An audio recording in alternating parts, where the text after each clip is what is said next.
murdered in Atlanta, Georgia.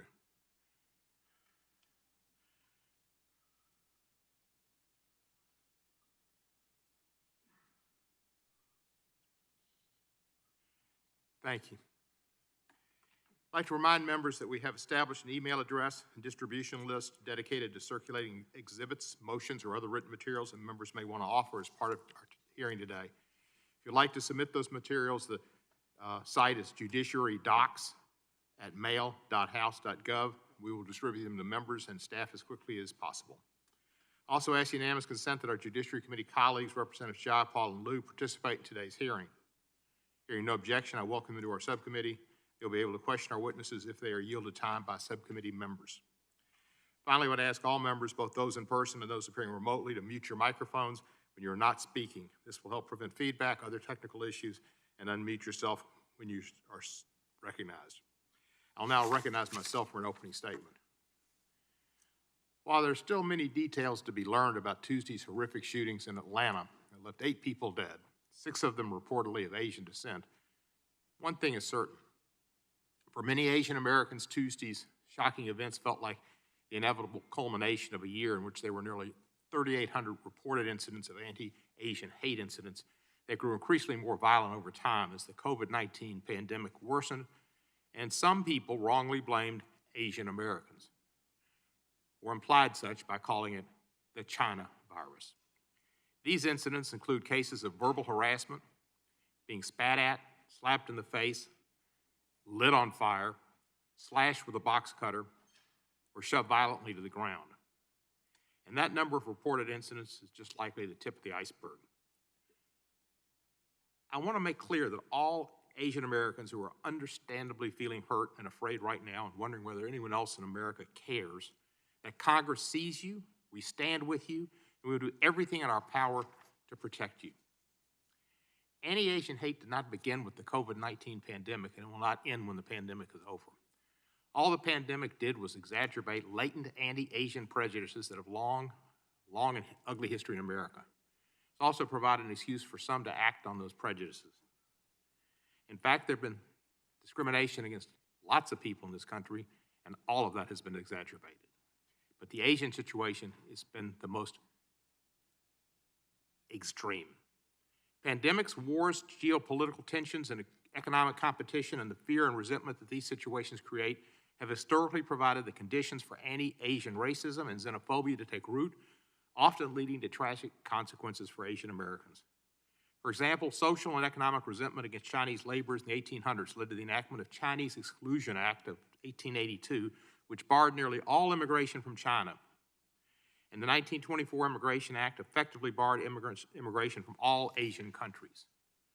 In 1942, the United States government committed the most sweeping violation of civil liberties in American history, other than slavery itself, when it ordered the forced internment of 120,000 Japanese Americans, many of them second and third generation Americans, during the Second World War, based not on any legitimate national security concerns, but on the racist and xenophobic assumption that Americans of Japanese ancestry would be disloyal. In 1982, Chinese-American Vincent Chin was beaten to death by 2 white auto workers because his attackers thought he was Japanese, and therefore responsible for the decline of U.S. automobile industry. On September 15, 2001, Balbir Singh Sodhi, a Sikh gas station owner in Arizona, was murdered by a man who blamed him for the 9/11 terrorist attacks. To this list, we now add the most recent victims of anti-Asian hate, as Asian Americans are wrongfully blamed for the COVID-19 pandemic. While many of the recent anti-Asian incidents may not meet legal definition of hate crime, these attacks nonetheless create an unacceptable environment of fear and terror in Asian American communities. Attacks like the one on 84-year-old Visha Ratanapakdi on January 28 of this year was on a walk in his neighborhood. He was walking in his neighborhood and was violently slammed to the ground. He died a few days later from the brain trauma that he sustained. I'd now like to play a video of that attack caught by a nearby surveillance camera.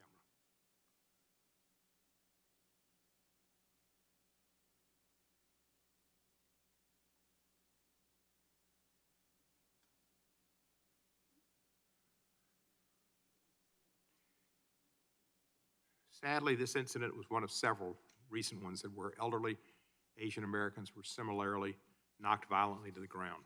Left unchecked, racist attitudes stoked by racist rhetoric can have deadly consequences for innocent people, as we've just witnessed in that sad clip. In such a fraught time as the ones we're living in, it is incumbent on all public officials, elected or otherwise, and public figures to speak out against the irrational hatreds and prejudices that could overtake society in the face of a national emergency. In short, words matter.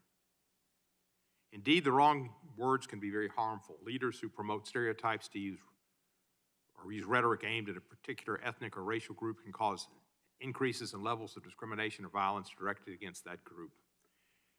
When politicians use terms like China virus or Kung flu or refer to COVID-19 as the effect, to refer to COVID-19 as the effect, intentional or not, of putting a target on the backs of all Asian Americans. Used the right way, however, words from our leaders can help calm fears, reassure those feeling under threat, and remind everyone that we all share the same basic dignity as human beings and that we should treat each other accordingly. Thankfully, we have two panels of witnesses who can help show us the way forward and eagerly await their testimony. As best we can tell, the last time there was a congressional hearing specifically focused on anti-Asian hate was in 1987, before this subcommittee. That hearing took place during another time when economic and social problems were being blamed on an Asian country, and by unfair extension, Asian Americans. We can't ever forget Asian Americans, not Asians, Asian Americans. Clearly, more work needs to be done. Let us use this hearing as a chance to do better. Now I'd like to recognize, the ranking member's not here. Mr. Roy, are you taking his place? Yes, sir. In lieu of Mr. Johnson, Mr. Chip Roy of Texas will give the statement for the minority as the ranking member. You're recognized for 5 minutes, Mr. Roy. Well, thank you, Chairman Cohen, and I appreciate our gathering here today. This is obviously an important subject matter. And to be clear, all Americans deserve protection and to live in a free and secure society. And the fundamental nature of what we expect out of government, right? Secure the blessings of liberty, as we say in the Constitution of the United States. The victims of race-based violence and their families deserve justice. And as the case, what we're talking about here with the tragedy, what we just saw occur in Atlanta, Georgia. I would also suggest that the victims of cartels moving illegal aliens deserve justice. The American citizens in South Texas that are getting absolutely decimated by what's happening at our southern border deserve justice. The victims of rioting and looting in the streets last week, businesses closed, burned, last summer, deserve justice. We believe in justice, right? There's old sayings in Texas about, find all the rope in Texas and get a tall oak tree. We take justice very seriously, and we ought to do that. Round up the bad guys. That's what we believe. My concern about this hearing is that it seems to want to venture into the policing of rhetoric in a free society, free speech, and away from the rule of law and taking out bad guys. And as a former federal prosecutor, I'm kind of predisposed and wired to want to go take out bad guys. And that's bad guys of all colors. That's bad guys of all persuasions. That's bad guys targeting people for all different reasons. And I think we need to be mindful of that. And so now we're talking about whether talking about China, the Chi-Coms, the Chinese Communist Party, whatever phrasing we want to use, and if some people are saying, hey, we think those guys are the bad guys, for whatever reason. And let me just say clearly, I do. I think the Chinese Communist Party running the country of China, I think they're the bad guys. And I think that they are harming people, and I think they are engaging in modern day slavery, and I think that what they're doing to the Uyghurs, and I think that what they're doing targeting our country, and I think that what they're doing to undermine our national security, and what they're doing to steal our intellectual property, and what they're doing to build up their military and rattle throughout the Pacific, I think it's patently evil and deserving of condemnation. And I think that what they did to hide the reality of this virus is equally deserving of condemnation. And there's hardly any getting around that in fact happened. right? We've got, the World Health Organization, on Twitter saying preliminary investigations conducted by the Chinese authorities found no clear evidence of human-to-human transmission of the novel coronavirus. WHO had to go back and redo all of that. We know full well, I've got a bill that I introduced to posthumously award a Congressional Gold Medal to Dr. Li Wenliang for coming out and exposing what the Chinese Communist government had done to hide the virus. Dr. Wenliang was a 34-year-old ophthalmologist in Wuhan, China, who died from the 2019 coronavirus after he sought to draw attention to the spread of the virus. Research indicates the first patient infected exhibited symptoms in early December 2019. On January 3rd, after raising concerns about the spread, Dr. Wenliang and 7 other doctors were detained and questioned by Chinese officials. He was forced to sign a statement retracting his warnings and confessing he had spread illegal rumors. That's the reality, and he ended up dying, but he was beaten. They were targeted for engaging in free speech, for trying to bring to light what was happening. And that's the reality of what I tend to refer to as the Chi-Coms. And I'm not going to be ashamed of saying I oppose the Chi-Coms. I oppose the Chinese Communist Party. And when we say things like that, and we're talking about that, we shouldn't be worried about having a committee of members of Congress policing our rhetoric, because some evildoers go engage in some evil activity as occurred in Atlanta, Georgia. Because when we start policing free speech, we're doing the very thing that we're condemning when we condemn what the Chinese Communist Party does to their country. And that's exactly where this wants to go. This is the road this wants to head down. And nothing could be more dangerous than going down that road. Because who decides what is hate? Who decides what is the kind of speech that deserves policing? A panel? A panel of this body? A panel in the executive branch? A panel of the Department of Justice? And then what does that mean? Who's deciding? When we get into making crimes out of thought, crimes out of speech, as opposed to crimes out of the actions of evildoers. Find those who perpetrated what happened in Atlanta. Find those who engage in hate of all forms and punish the absolute hell out of them. But don't go around policing thought. And I'd add one other thing. I hope today's hearings will examine discrimination against Asian Americans in educational settings, a matter that the Trump administration prioritized, took seriously, and acted upon. In October, for example, the Department of Justice sued Yale for race and national origin discrimination after determining that Yale was non-compliant with Title VI of the '64 Civil Rights Act, which prohibits federal financial assistance to any program engaged in racially discriminatory practices. Following a 2-year investigation, the Department of Justice concluded that Asian American and white students have only 1/10 to 1/4 of the likelihood of admissions as African American applicants with comparable academic credentials. The Justice Department alleged that Yale discriminated against Asian Americans by favoring certain applicants based upon their race, rather than looking for race-neutral alternatives to achieve the university's goals. The then Assistant Attorney General for the Civil Rights Division explained, all persons who apply for admission to colleges and universities should expect and know that they will be judged by their character, talents, and achievements, and not the color of their skin. To do otherwise is to permit our institutions to foster stereotypes, bitterness, and division. I couldn't agree more. However, only 2 weeks into President Biden's term, the Biden administration suddenly reversed course and dropped the lawsuit against Yale. Mr. Chairman, I'll close, but I'll just say I hope this is the direction we'll go. I hope we'll look at this and we'll look through the lens of clarity and objective truth, trying to seek justice and not trying to police speech and trying to achieve the objectives we want to achieve. And I thank the chairman. Thank you, Mr. Roy. And before I recognize the chairman for his statement, I'd just like to reiterate that while speech is important and has meaning, the incidents I mentioned in my opening statement were being spat at, slapped in the face, lit on fire, slashed with a box cutter, and shoved violently to the ground as the video showed. That's not speech. Mr. Chairman, I didn't suggest it was speech. That's not speech, that's action. I'd like to recognize the chairman for his opening statement, Mr. Nadler. Thank you. Mr. Chairman, we're here today to address the horrific rise in violence, harassment, and discrimination against Asian Americans that is surging across the country.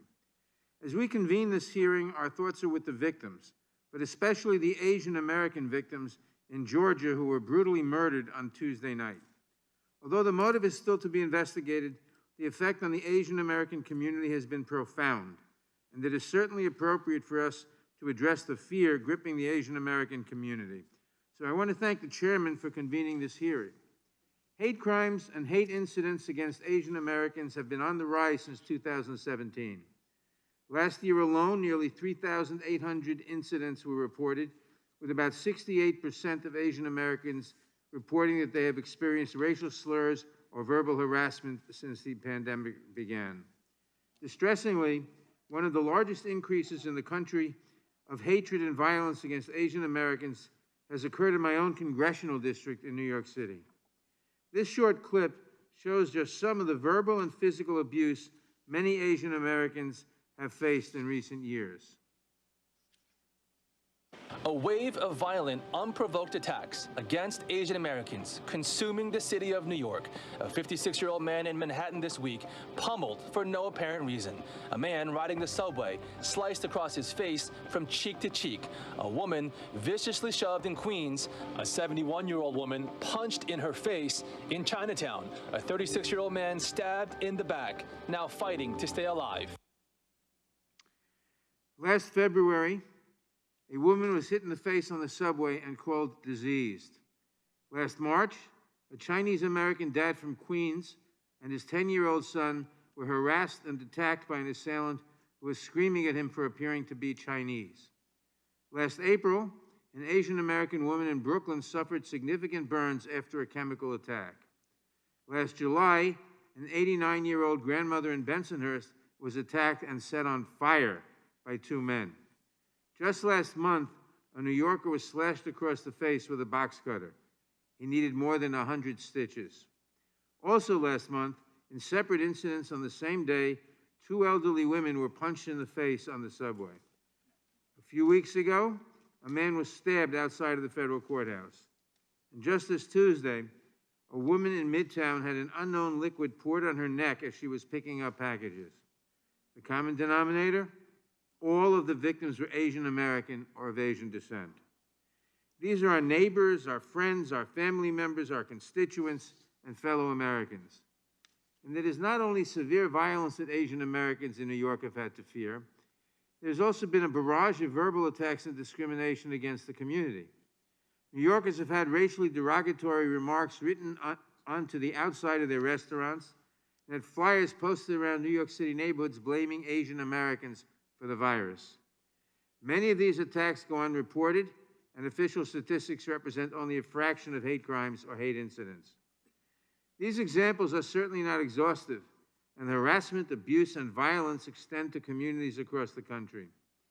We have witnessed Asian Americans bloodied and beaten in stores, learned that Asian American parents fear sending their children back to schools because of racial violence, and observed harrowing videos of verbal attacks aimed at Asian Americans in our public spaces.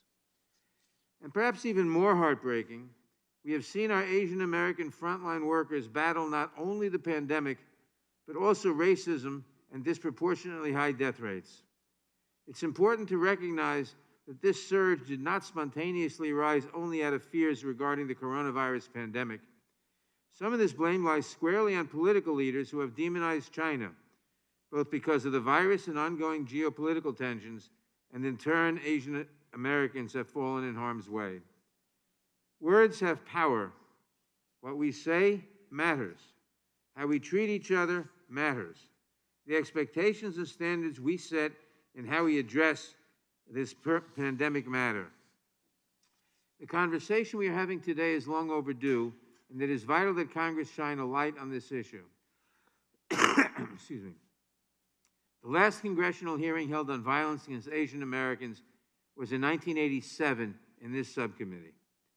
34 years is too long for Congress to leave this issue untouched. Our government must thoroughly investigate and swiftly address growing tensions and violence against the Asian American community, especially in light of the pandemic, because lives and livelihoods are truly at stake. Last week, we reached the one-year anniversary of the COVID-19 pandemic in this country, a solemn and difficult moment for our nation as we reflected on all we have suffered and lost. But such hardship cannot be used as an excuse for dismissing the pain of our fellow Americans, enabling discrimination against them, or devaluing their sense of belonging and citizenship. Today, we are privileged to have our fellow members of Congress from both sides of the aisle testifying about their personal experiences. In addition, we have an expert panel that will walk us through the rise in discrimination and violence and its impact on the community, as well as historical perspectives and challenges to inform our legislative efforts moving forward. I look forward to hearing how we can better ensure protection, justice, and healing for our Asian American neighbors in this time of crisis and moving forward. Thank you, and I yield back. Thank you, Mr. Nadler. We welcome our witnesses, thank them for participating in today's hearing. I will now introduce each of the witnesses, and after each introduction, we'll recognize that witness for his or her oral testimony. Please note that each of your written statements will be entered into the record in its entirety. Accordingly, I ask you to summarize your testimony in 5 minutes. To help you stay within that 5 minutes while you're testifying, there's a timing light on your table, but of course we don't have a table. Is there a process on the screen? Okay, yeah. So on the screen, they can see if it's green, you're good. If it's yellow, you're in the last minute. And if it's red, finish it. It means your 5 minutes are up. And that's on your WebEx view. Before proceeding with the testimony, I'd like to remind all the witnesses appearing on the panel that you have a legal obligation to provide truthful testimony and answers. Any false statements you make today could subject you to prosecution under Section 1001 of Title 18 of the United States Code. Today we have 2 witness panels. Our first panel will be members.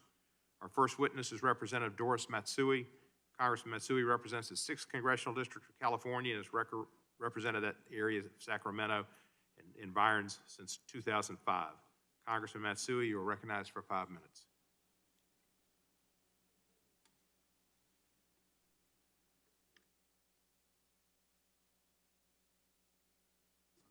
Apparently, Congressman Matsui, you're recognized for 5 minutes.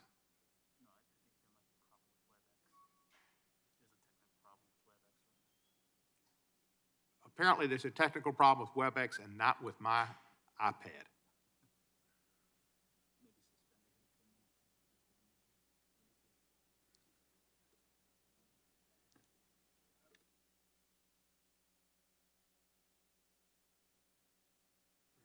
We're going to recess for as much time as it's necessary to correct this error. Technology is not perfect. Doris, can you hear me? I can hear you and I can hear Doris, so but they went blank there for me. I'm trying to figure it out right now. Can you hear me? Yeah, because like all of a sudden I can't hear anything.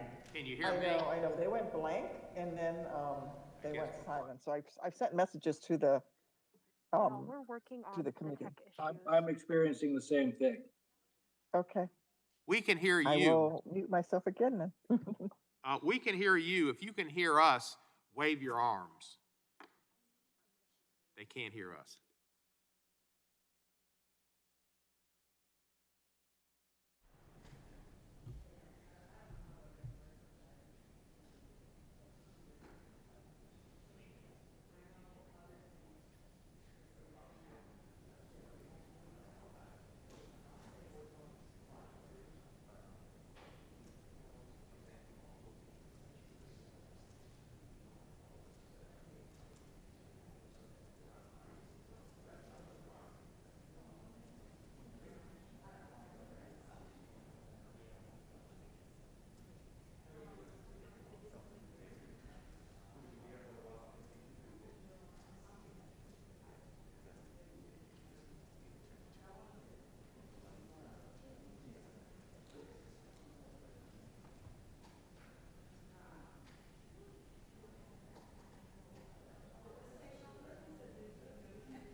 Thanks for waiting. We let the host know that you're here.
Now come back to order. Now being in order, I recognize the distinguished lady from Sacramento, California, the Honorable Doris Matsui, for 5 minutes. Thank you very much, Mr. Chairman, Ranking Member, and members of the committee for this opportunity to testify. I'm very proud to join this distinguished panel of our colleagues, and yet I wish it were not necessary for us to be here under such troubling circumstances to address the disturbing spike in discrimination and violence against AAPI communities across the nation. Just a couple of days ago, 8 people, 6 of whom were women of Asian descent, were shot and killed outside of Atlanta. This latest attack stands as a horrible reminder of the fear and pain felt by the AAPI community across this country. I've lived an American story. I grew up on a farm in California, went to UC Berkeley, got a great public education. I got married, settled in Sacramento with my husband. We raised our son, and I had the privilege to work in public service in the White House and here in Congress, where we work together on issues of healthcare and clean energy and all the issues that really do define us as a country. But I have a responsibility and a moral obligation to speak out about the normalizing of attacks on the AAPI community. Since the beginning of the pandemic, we've heard constant hostile rhetoric directed at the AAPI community, including from leaders at the highest levels of our government. There is a systemic problem here, and we are duty-bound to stop the spread of xenophobic and racist ideas that have escalated to physical threats.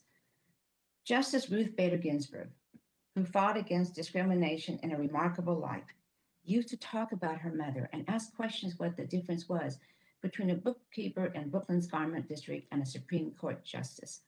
Her answer, 1 generation. This kind of family history is essential to understanding American history. We all share the charge to ensure that our country not only learns from, but does not forget its past. Because of my history and background, I know I have a duty to speak up. Future generations are listening, especially my grandchildren. In 1942, President Franklin D. Roosevelt signed Executive Order 9066, approving the removal of American citizens of Japanese descent to remote camps. My parents and grandparents were among 120,000 forced to leave their homes and businesses. They were sent by their own government, our government, to a camp in Poston, Arizona. They lived in appalling conditions, surrounded by a barbed wire fence, armed guards on towers, incarcerated solely because of their ancestry. Despite the good fortune in my life, I am not even one generation removed from that experience. I was born in the Poston internment camp, but because I was a baby, I have no personal memories. And my parents rarely talked to me about their time there. I had an ordinary childhood. I think my parents didn't want to burden me with that experience. They just wanted me to move forward and reach for the stars. I would hear conversations from time to time about life in the camp. I sort of knew what happened, but I did not realize at that time how much their lives had been turned upside down. It's when I went to college that I met students whose parents were very affected by the internment, and we started talking. The vast majority of the people who were sent to camp were American citizens. And you wonder, how did this happen? It was then that we all realized that we had to learn more about it. It is part of our family history. It is part of American history. During World War II, many were blinded by prejudice. Our government and many of its leaders advanced the myth that the Japanese American community was inherently the enemy. Americans across the country believed it, acceded to institutionalized racism, and acted on it. It was not uncommon to accuse an innocent person of violating our country's trust with no evidence. This societal trust shift to accept and normalize wrongdoing was exactly what kept Japanese Americans in prison for over 3 years. These were Americans who previously lived normal lives. They owned homes, shops, farmers, doctors, lawyers, teachers, just regular folks who were betrayed by their country because of a dangerous spiral of injustice. Last year, when I heard at the highest levels of government, those people used racist slurs like China virus to spread xenophobia and cast blame on innocent communities. It was all too familiar. Comments like these only build upon the legacy of racism, anti-Asian sentiment, and insensitivity that seeks to divide our nation. So yes, I was deeply shaken by the angry currents in our nation. The heated discourse at the highest levels of our government cannot be viewed in isolation from the ensuing violence in our communities. The fear of the other, whether racial, religious, or tribal, that works to suppress the better angels of our nature. We've seen the consequences when we go down this path. My family has lived through these consequences. This is what we are working to root out from the deepest place in our social conscience. After the incarceration of the Japanese American community, our country moved on for decades without coming to terms with what our government did and what many Americans turned a blind eye to. It took decades for testimonies to be heard in Congress. It took decades for lawmakers to hear our pain. My late husband, Bob Matsui, was first elected to Congress in 1978 and served on the Ways and Means Committee. He loved that work. But because of his parents' experience, the experience of the Japanese American community, he passionately believed that justice could not be denied, and therefore devoted an enormous amount of time and dedication to the passage of the Civil Liberties Act of 1988, by which the United States government apologized and paid token compensation to the Japanese Americans who had been incarcerated. Bob said on the floor debate on that legislation that he believed it was possible because this is a great and wonderful country. Today's hearing is another reminder that our country is capable of growth, that this legislative body will no longer sit in silence while our communities suffer racism and hatred. Now is the time to recommit to moving forward with a shared vision for our future based upon basic human dignity. Again, I thank the chairman and ranking member, and I yield back. Thank you. Thank you, Congressman Matsui, for that history and that testimony. Our next witness is Representative Judy Chu. Congressman Chu represents the 27th Congressional District of California, which includes Pasadena Polytechnic School and the San Gabriel Valley, in that order. She's been a member of Congress since 2009. Among other things, she's chair of the Congressional Asian Pacific American Caucus. Congressman Chu, you are recognized for 5 minutes.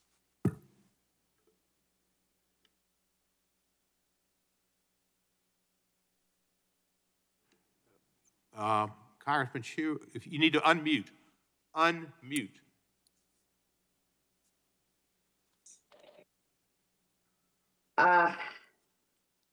Thank you so much. We hear you. Thank you, Chairman Adler, Ranking Member Jordan, Subcommittee Chairman Cohen, Ranking Member Johnson, and other distinguished members of the committee for the opportunity to testify before you today. It is with a heavy heart that we are here today, still shocked and heartbroken about the murder of 8 in Georgia, including 6 Asian American women by a gunman who targeted 3 Asian businesses, the first one being Young's Asian Massage, then driving 27 miles to 2 other Asian spas. His targets were no accident, and what we know is that this day was coming.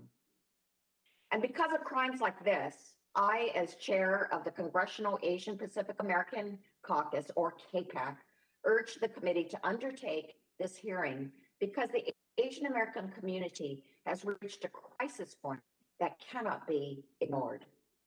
Since the beginning of the COVID-19 pandemic, Asian Americans have been terrified by the alarming surge in anti-Asian bigotry and violence we have witnessed across our nation.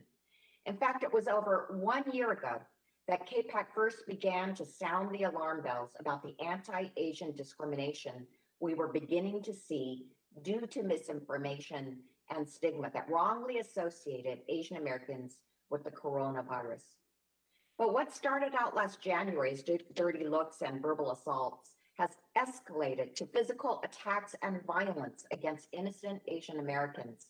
And these attacks have increasingly become more deadly. Just as many Asian Americans were preparing for the Lunar New Year last month, we saw a surge in anti-Asian violence.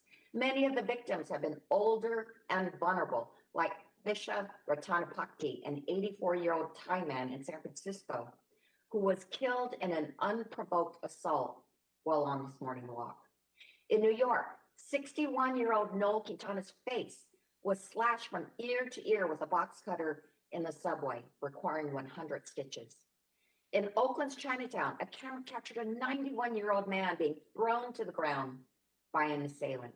In my own congressional district, a Chinese-American man was attacked at a bus stop in Rosemead with his own cane, causing him to lose part of his finger.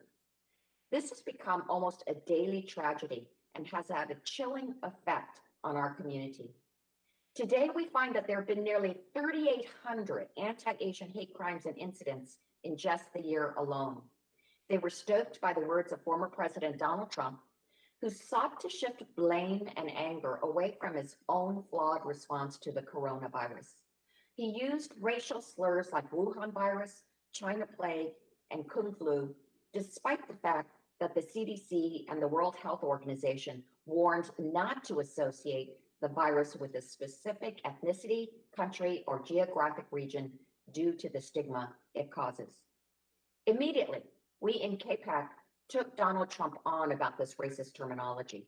We issued statements, held press conferences, and sent letters. But our pleas and the guidance from experts were ignored. Instead, he doubled down on using these slurs, directing more hate and blame at the Asian American community. Over the past year, hostile anti-Asian COVID comments on Twitter increased by 900%, and we saw a nearly 150% surge in anti-Asian hate crimes in major US cities.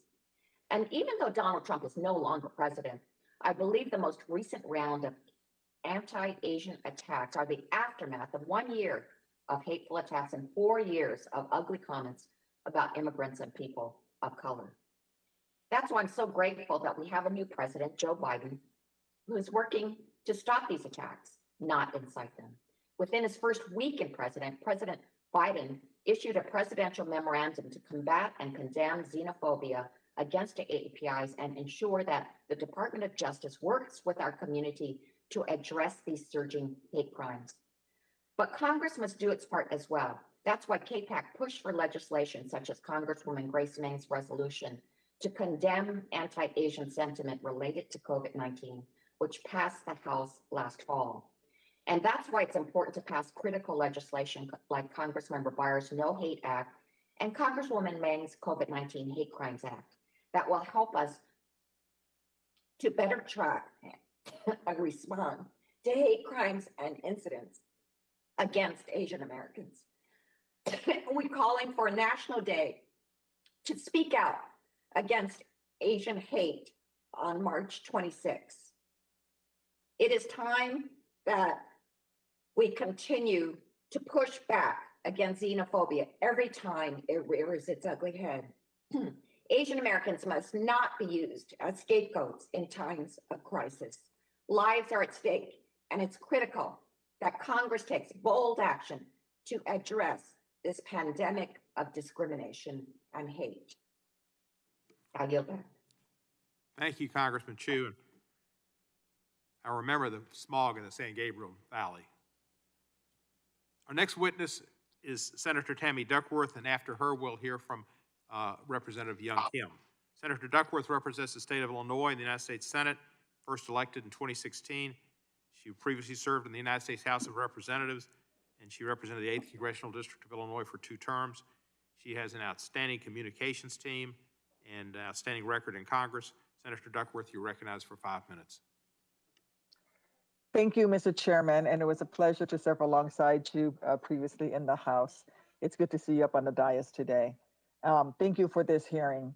In New York, as we've heard, an 89-year-old was slapped, and in California, a 91-year-old was pushed to the ground. In the middle of a park, a little girl was shoved off her bike, and in the middle of a city sidewalk, a little boy watched as his father was beaten up.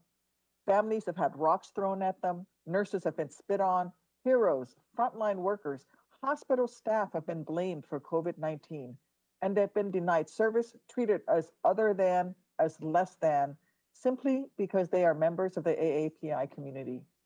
And now, less than 48 hours ago, 6 members of the Asian American community were murdered in Atlanta, Georgia, another unspeakable tragedy after a year of unfathomable cruelty. There's nothing we can say today that will piece back together the shattered lives of the victims' loved ones. There's nothing we can do that will give them the solace they deserve, nothing we can provide that will even begin to make sense of this senseless tragedy. But what we can say, and should say clearly, unambiguously, is that blaming the AAPI community for a public health crisis is racist and wrong. And continuing to treat our fellow Americans as others only further divides our country at a time when we should be pushing, pulling, tugging at our nation with all our might until it lives up to its founding ideals of equality and justice for all. Unfortunately, this type of prejudice is far from new. It's a similar brand of discrimination to the one that marred some of our country's darkest days and toughest fights, from segregation to immigration. As Congressman Matsui has mentioned, it's in a similar vein to what was witnessed in World War II, as our nation incarcerated Japanese Americans because of their heritage and trapped thousands of families like Congresswoman Matsui's, even as their loved ones sacrificed everything on the war front to defend our nation overseas. Fortunately, the United States government recognized that this type of bigotry was un-American. Yet, the risk of repeating past grave errors is real and chilling. That's why I introduced the Korematsu Takai Civil Liberties Protection Act, which would be a first step towards safeguarding freedom and establishing a clear statutory prohibition against un-American policies that seek to imprison or otherwise detain American citizens on the basis of who they are rather than what they have done. And as the daughter of an American Vietnam veteran and an immigrant with Chinese Thai heritage, I am deeply committed to supporting our community's fight against discrimination. I applaud the efforts of this subcommittee to raise awareness of this crisis and to discuss a plan to advance civil rights for Asian Americans and protect the well-being of all of our families. You know, the American story as we know it would not exist without the strength of the AAPI community. Quite literally, Asian Americans helped build this country. With their bare hands and bent backs, they laid the railroad tracks that connected us from coast to coast. They tilled the fields and started the businesses that also picked up the rifles necessary to develop and defend this nation that we all love. And today, even as we face so much bigotry and violence, our community is helping to keep the country running. So I just want to take a minute to thank all the incredible, heroic frontline workers who are getting our nation through this crisis. From the doctors and the nurses risking their own lives to try to save the lives of strangers, to the cashier at the market who's helping our families stay fed, from janitors sweeping up hospital rooms at night to the teachers patiently helping our kids learn their ABCs over Zoom. I hope you know that we see you and we see your sacrifices and that we are forever in your debt.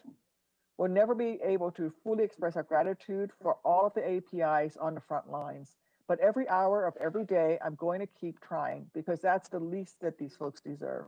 So I want to say thank you one more time for everything that they do. And going forward, I hope that all Americans will speak up against such hatred towards their neighbors. And I look forward to continuing to work with President Biden's executive order that assists states and community organizations make this kind of discrimination a thing of the past.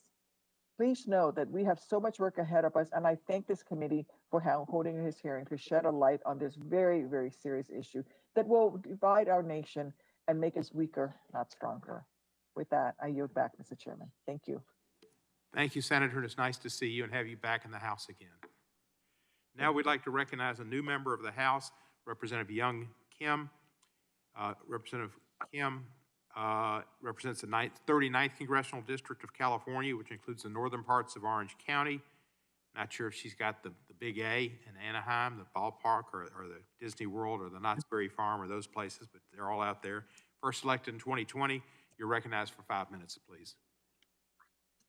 Thank you, Chairman and Ranking Member and the members of the committee for holding this hearing today on a very important topic that has been prevalent in our national conversation, but one that is very, very personal to me as an Asian American. I represent California's 39th Congressional District. This is one of the most diverse districts in the country, and it's also a home to a vibrant Asian American community. My district is truly a representation of America and what makes our country great. Asian Americans have and continue to make countless contributions to communities across the country and right here in the halls of Congress.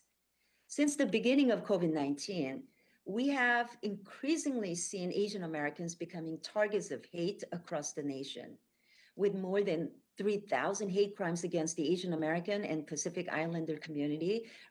Those crimes have been reported nationwide, with an increased number of attacks against seniors. This week, we saw senseless violence in Atlanta that took the lives of 6 Asian American women. While the investigation is ongoing and we wait for more information, this comes during a time when violence and attacks against Asian Americans are on the rise. The hate, the bias, and the attacks that we've seen against the Asian American community are unacceptable, and they must be stopped. This is wrong, and it has no place in our political discourse, and it's contrary to the values that America stands for. This should not have to be said, but I want to be very clear. No American of any race or ethnic group is responsible for the COVID-19 pandemic. The virus does not discriminate. It affects everyone.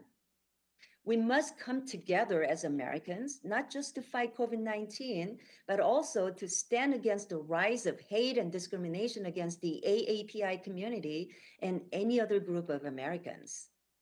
We also cannot forget that discrimination we've seen against the AAPI community is not limited to the violence and attacks. I hope we can look at the nation's elite universities and other institutions of learning. We have seen institutions discriminating against Asian Americans in their admissions process in order to deny them the entry. Discrimination is wrong and goes against our fundamental American values that we hold dear. In America, we value the individual, and we believe that people deserve to be judged on their merits and not penalized because of their heritage, race, or background. These are the values that my family and countless of immigrants came here for. When our country seems more divided than ever, we should work together to unify our country and ensure future generations of Americans, regardless of their background, have the same opportunity to access the promise of America. No matter our race or background, we are all Americans. Asian Americans are Americans. As an Asian American and a member of Congress, I feel a duty to speak out. So I stand with the AAPI community today and always. So I want to thank you for allowing me to speak on this very, very important issue. And I yield back the balance of my time. Thank you. Thank you, Congressman Kim. Our next witness is Representative Michelle Park Steele. Congressman Steele represents the 48th Congressional District in California, which includes other portions of Orange County. She was first elected in 2020. Congressman Steele, you're recognized for 5 minutes. Chairman Steve Cohen and Ranking Member Chip Roy, thank you for holding this important conversation today. It has been heartbreaking to see the rise in anti-Asian American hate and harassment over the last year. As we will hear today from our witnesses, and we've been hearing from our witnesses, hate against the Asian American community is not new. According to Sean Wu, a former federal prosecutor, violence against Asian Americans have been under-scrutinized, under-prosecuted, and often condoned. This is a long, sad history of intolerance and hate directed at our community. And in the last year, almost 4,000 incidents of verbal harassment, physical assault, and discrimination have been reported. California is at the top of the list with 44% of all incidents reported happening in my home state. New York is second on the list, making up 13% of all the incidents reported. 68% of these incidents and crimes were targeted towards Asian American women. This has to stop. When I was chair of the Orange County Board of Supervisors, I introduced a resolution that called for tolerance and compassion towards all residents and condemned discrimination against the AAPI community. I was proud this year to introduce a similar resolution in Congress with other Orange County Congresswoman Katie Porter. That's because combating hate is not a partisan issue.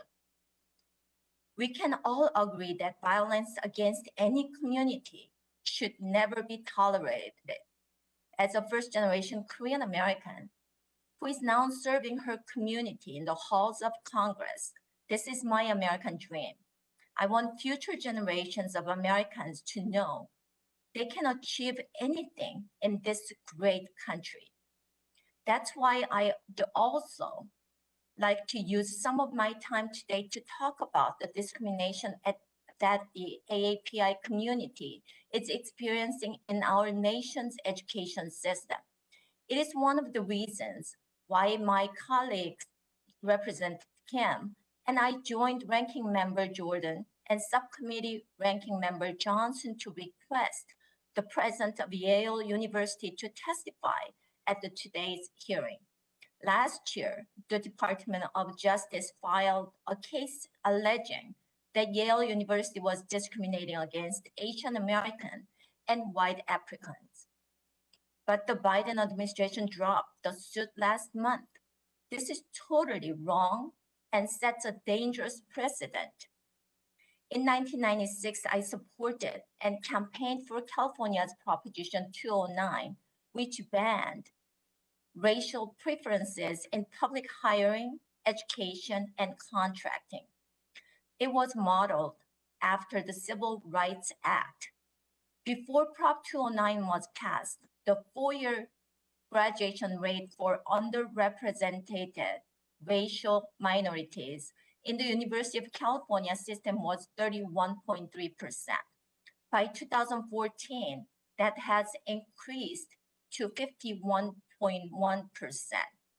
The six-year graduation rate is even better, increasing from 66.5% in 1998 to 75.1% in 2013.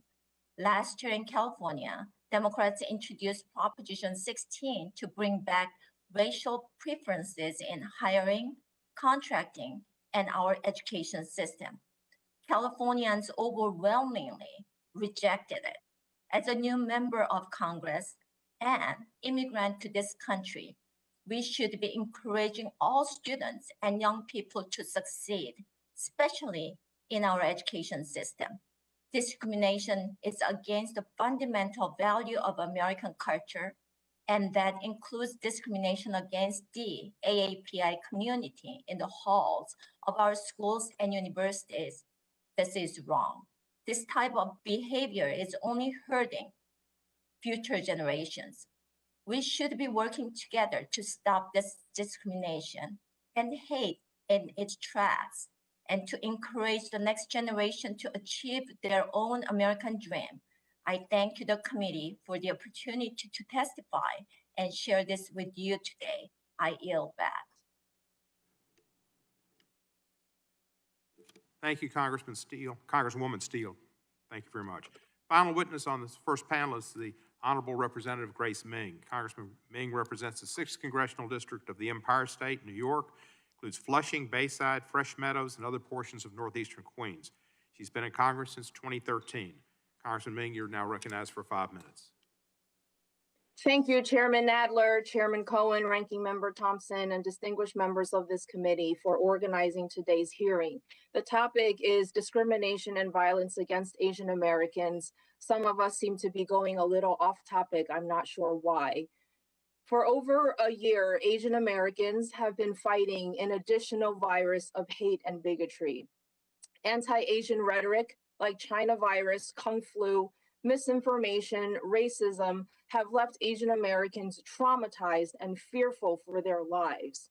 Mr. Roy mentioned the WHO, and it's the same World Health Organization that actually said not to use countries of origin when we're referring to diseases. Since last year, there have been over 3,800 reported incidents of anti-Asian hate. But we know that the majority of incidents go reported. And in fact, nearly 70% of reported anti-Asian hate incidents have happened to Asian American women. In fact, just this week, we saw the terrible news about the 6 Asian women who were shot and killed in the Atlanta area. Our community is bleeding. We are in pain, and for the last year, we've been screaming out for help. Asian American discrimination, however, is not new in this country.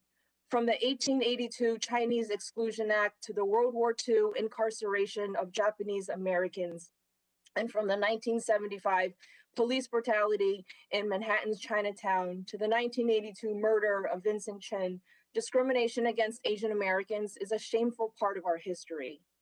Unfortunately, so much of this history is not taught in our schools.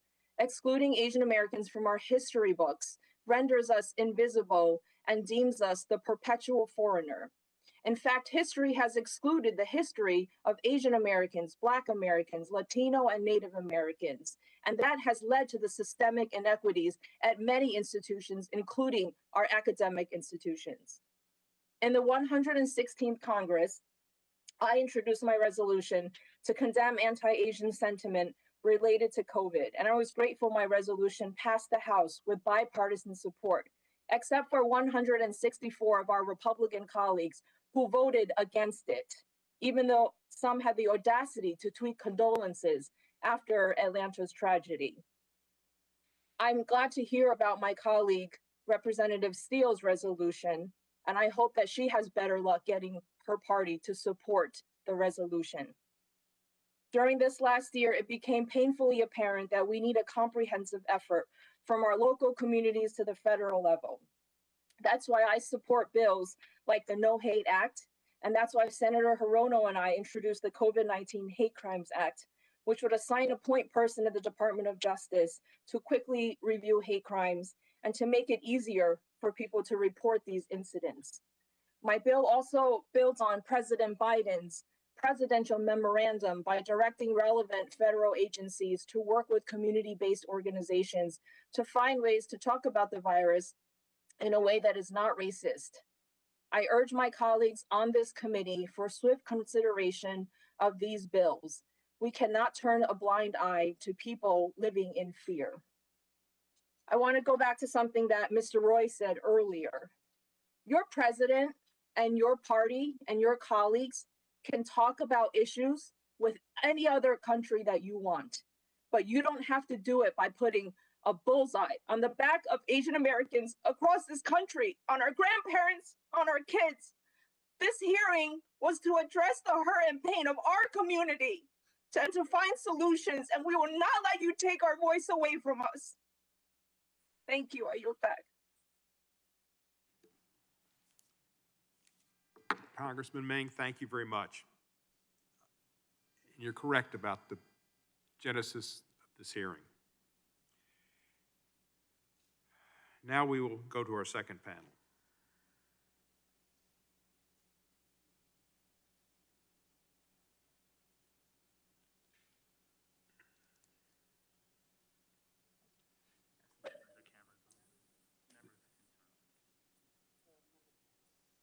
The second member panel should turn their cameras on. There we go. I think we're coming along there.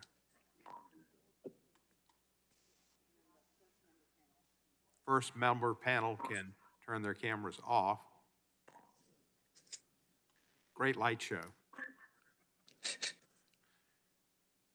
I guess we're ready. We're going to be ready. We're now on our second panel, and our first witness is Mr. John Yang. Mr. Yang is President and Executive Director of Asian Americans Advancing Justice, the AAJC, which seeks to advance the civil and human rights of Asian Americans and to build and promote a fair and equitable society for all through policy, advocacy, education, and litigation. He received a JD from George Washington University School of Law and his BA from Washington University in St. Louis. Mr. Yang, you are recognized for 5 minutes. Thank you very much. Thank you very much, Chairman Cohen. Thank you to the Ranking Member Johnson, and the other members of the committee. Really appreciate the opportunity to testify before all of you today. And I really appreciate the powerful words from Representative Mang and the other KPEC members as to why we are here today. When I agreed to testify at this hearing, no one could have imagined that this would come 2 days after the horrific shooting in Atlanta, Georgia. And so I also want to take a moment to recognize and honor the victims and their families and the suffering that they are going through at this moment. And to remember that we must center ourselves in the Atlanta community and all of the local communities that have been affected during this past year with respect to the anti-Asian violence.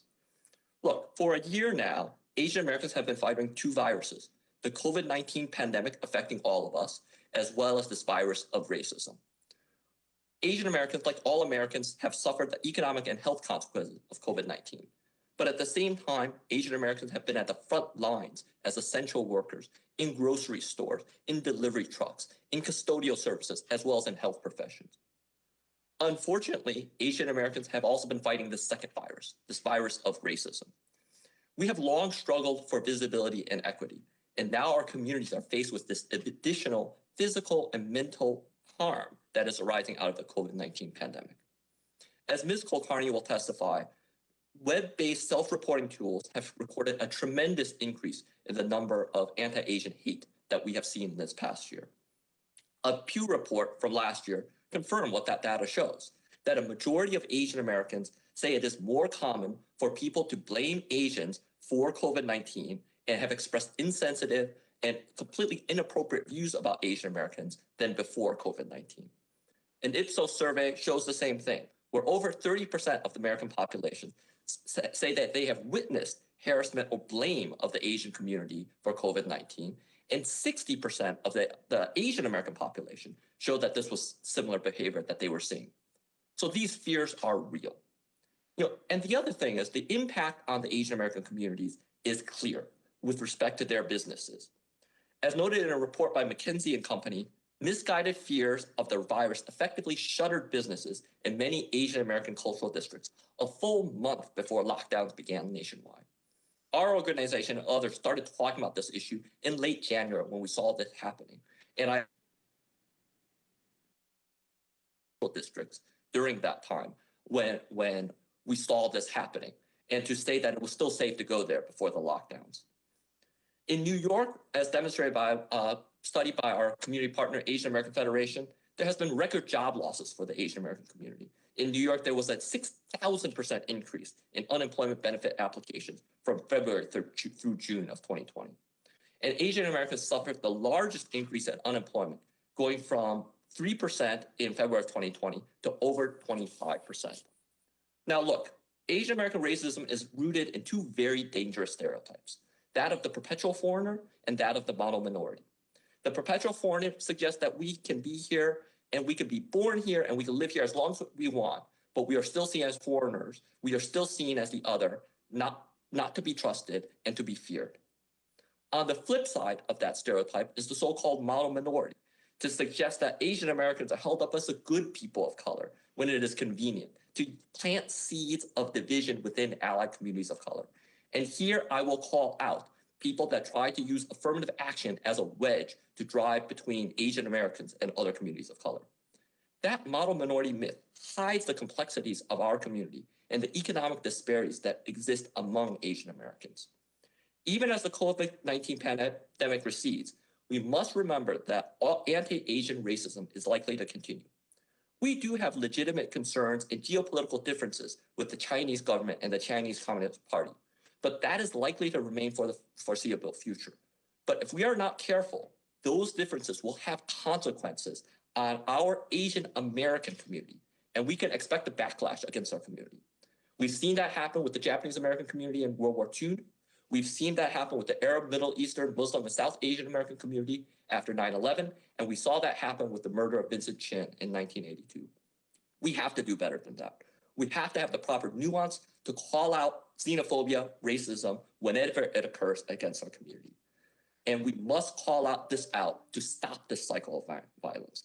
It is only then that we will stop seeing Asian Americans as this perpetual foreigner to be feared and come up to a better place in addressing this racism. Thank you very much. I look forward to your questions. Thank you, Mr. Yang. Our next witness is Manju Shah Kulkarni. She's Executive Director of the Asian Pacific Policy and Planning Council, a coalition of over 40 community-based organizations that serve and represent the 1.5 million Asian American and Pacific Islanders in Los Angeles County. She's also a co-founder of Stop AAPI Hate, an online self-reporting and tracking tool launched on March 19, 2020 in response to a sharp rise in anti-Asian xenophobia and bigotry resulting from the references to the COVID-19 pandemic's provenance. She received her JD from Boston University School of Law and her BA from Duke University. Ms. Kulkarni, you are now recognized for 5 minutes.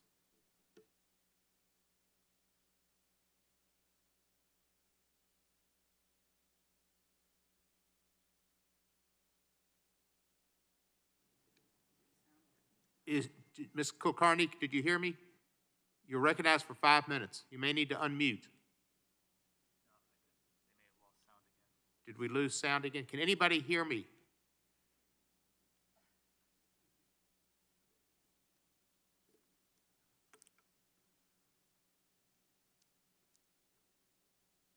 Amy, this isn't my fault.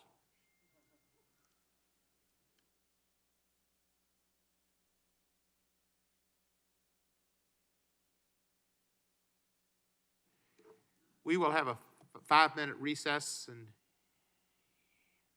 we'll be back.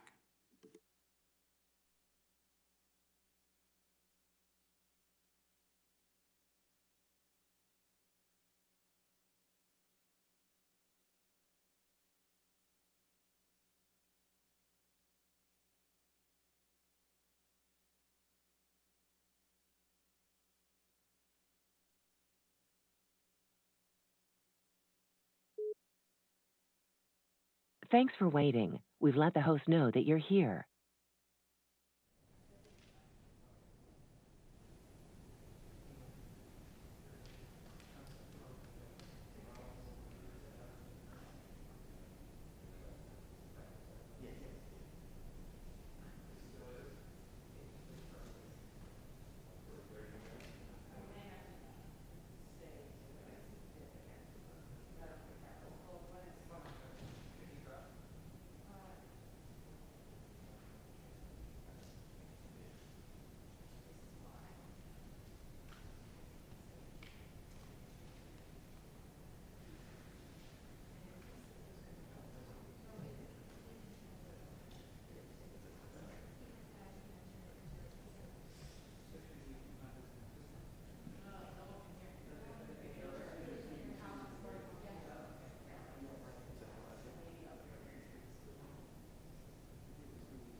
Ms. Kulkarni, you're recognized for 5 minutes.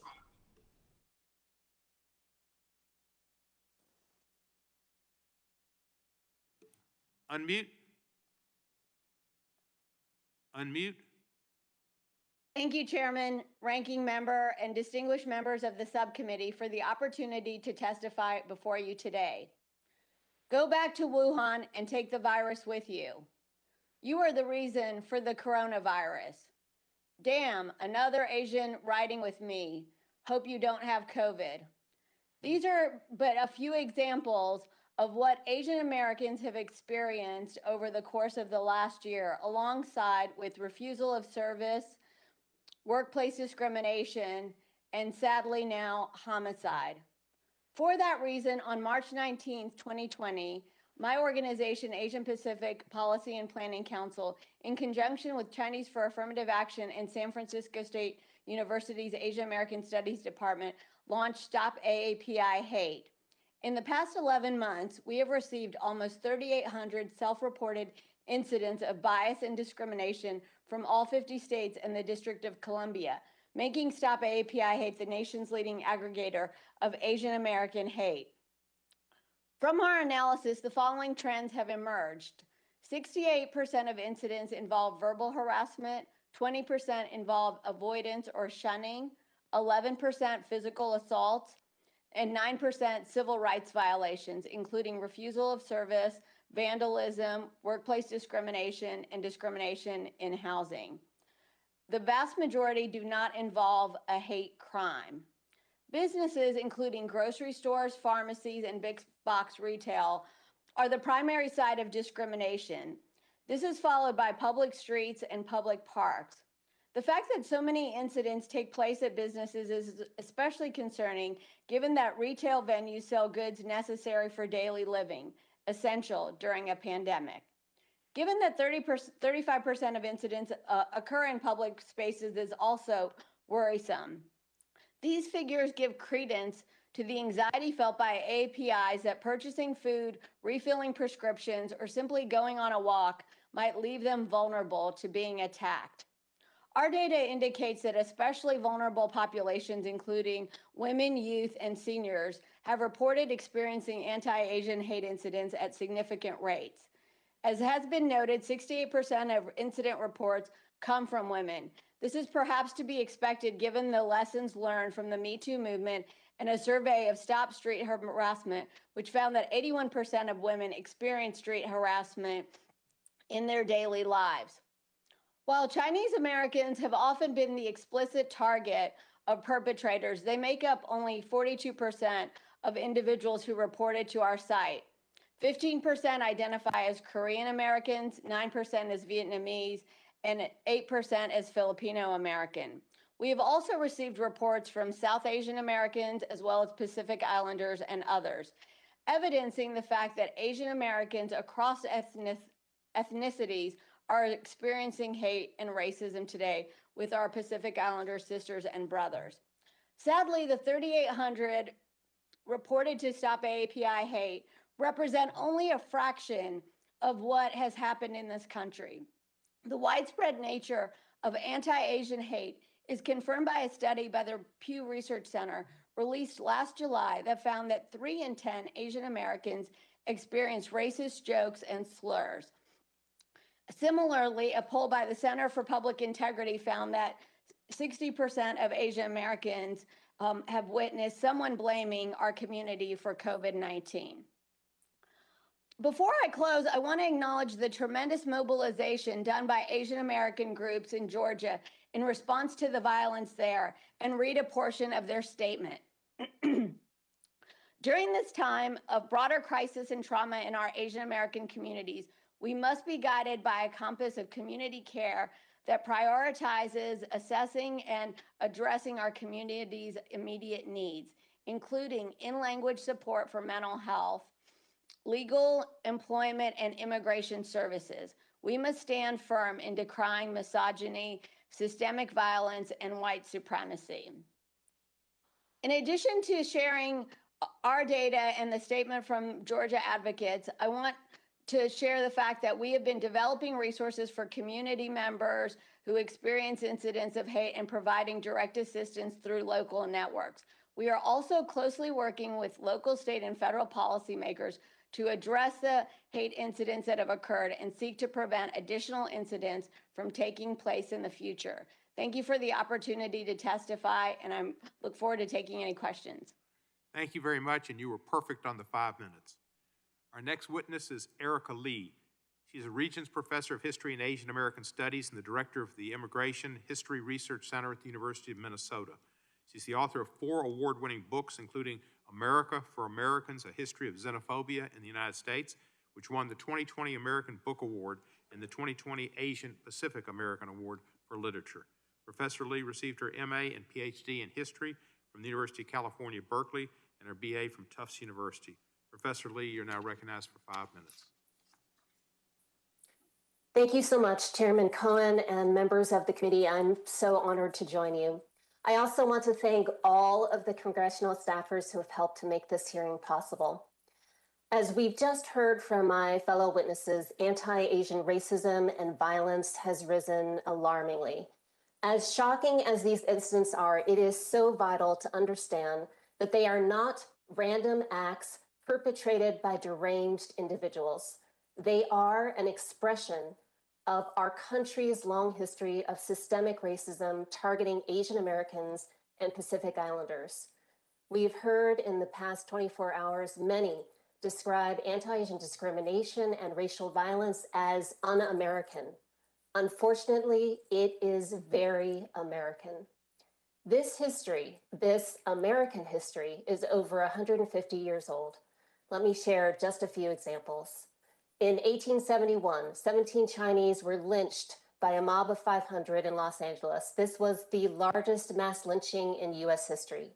In 1886, a mob of 1,500 forced out all of Seattle's Chinese residents. In the early 20th century, South Asians were expelled from cities, and Filipino Americans and Japanese Americans were attacked. Most recently, in 1982, Vincent Chin, a Chinese American, was beaten to death in Detroit because his attackers thought he was Japanese and blamed him for the economic decline in the auto industry. Throughout the 1980s, attacks on Korean shopkeepers and Southeast Asian refugees were widespread. After 9/11, hate crimes targeting Muslim, Middle Eastern, and South Asian Americans increased by 1,600%. As these incidents reveal, Asian Americans have been terrorized. We've been treated as enemies. We've been discriminated against. Today, we are still viewed as foreigners rather than US citizens. The government of this country has not just ignored this problem, it has been part of the problem. Throughout much of our history, Congress and other elected officials have promoted and legalized anti-Asian racism through its laws and its actions.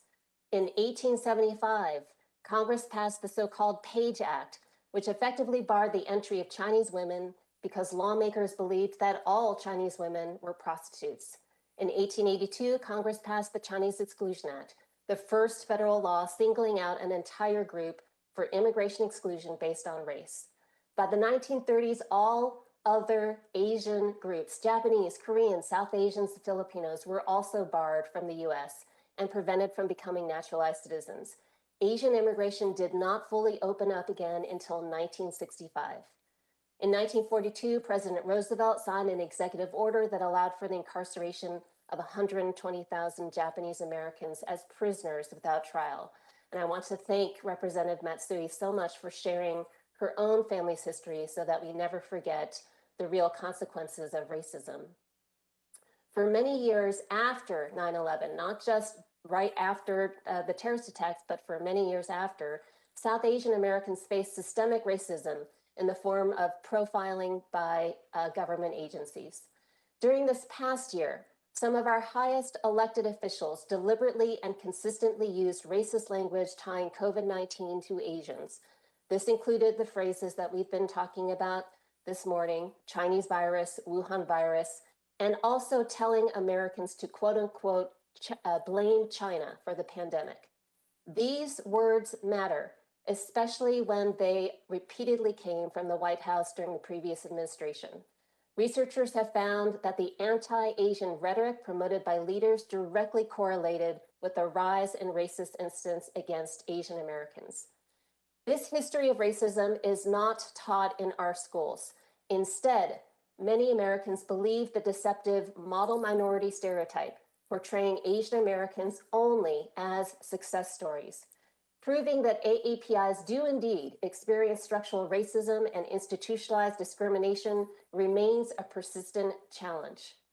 The last time, and seemingly the only other time in our country's history that Congress has held hearings on anti-Asian racism was 34 years ago before this committee.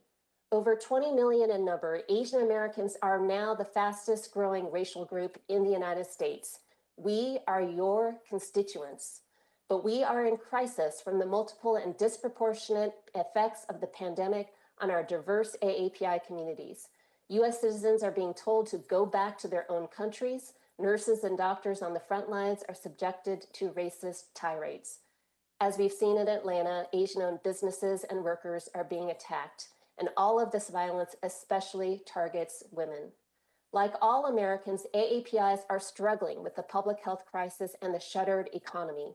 That we also have to worry about being attacked or harassed in our own neighborhoods makes our pandemic experience even more difficult. Congress needs to act definitively and immediately to address the enduring problem of anti-Asian racism in the US. The acts facing AAPIs today are a systemic national tragedy. They will not simply go away after the pandemic. We call upon our leaders to condemn racism in all of its forms, invest in AAPI communities, and support individuals who have experienced race-based violence. We cannot afford to wait another 34 years for Congress to act. Thank you very much. Thank you, Professor Lee. Our next witness is Charles Lehman. Mr. Lehman is a fellow with the Manhattan Institute, working primarily on the Policing and Public Safety Initiative. He is also contributing editor of City Journal. Mr. Lehman receives his BA from Yale University. Mr. Lehman, you're recognized for 5 minutes. Thank you to the committee for the invitation to speak today about the important issue of rising crime against Asian Americans. Many of our fellow citizens now fear for their safety in their own neighborhoods. I am glad this matter has not escaped Congress's attention, particularly in light of Tuesday's awful shooting outside of Atlanta. I am speaking today as a researcher focused on crime, and it is in that capacity that I want to offer 2 points. The first is that, while some of these offenses were doubtless motivated by bias, you should be cautious when interpreting the broader trend solely as a spike in hate crimes. The second, relatedly, is that these crimes should be understood as part of a larger surge in violence. As you're aware, crime is rising in several Asian American communities, particularly in the Greater Bay Area and New York City. There have been reports of assaults, daylight robberies, and general mayhem targeting Asian citizens, especially the elderly. Many have identified these offenses as hate crimes, linking them to bigoted sentiments inspired by the coronavirus pandemic. The FBI, which tracks such offenses, defines a hate crime as one motivated by an offender's, quote, bias against a race, religion, disability, sexual orientation, ethnicity, gender, or gender identity. Last spring saw a spike in hate crimes against Asian Americans as major cities experienced a 150% increase over 2019. This was doubtless driven by rhetoric blaming Asians for the coronavirus crisis. In the latest wave, some offenses are plainly bias motivated, like the attack in Seattle, which assailant Samuel Green told Kathy Yeager, quote, Asians need to be put in your place, as he shoved her to the ground. But not all of the recent cases are so clear-cut. The reason for Tuesday's horrific shootings in Atlanta remains unclear, but police suspect it was not racially motivated. Law enforcement in both New York and Northern California are reportedly not investigating many of the high-profile offenses as hate crimes. Other factors are likely at play. Consider Yahya Muslim, arrested for shoving 3 Asian adults, including a 91-year-old, in Oakland's Chinatown.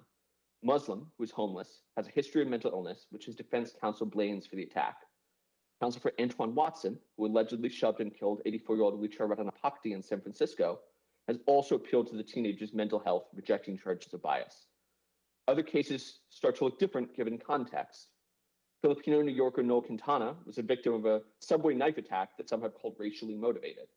But several other non-Asian victims have also recently been slashed on the MTA, part of rising transit crime, which swept up Quintana.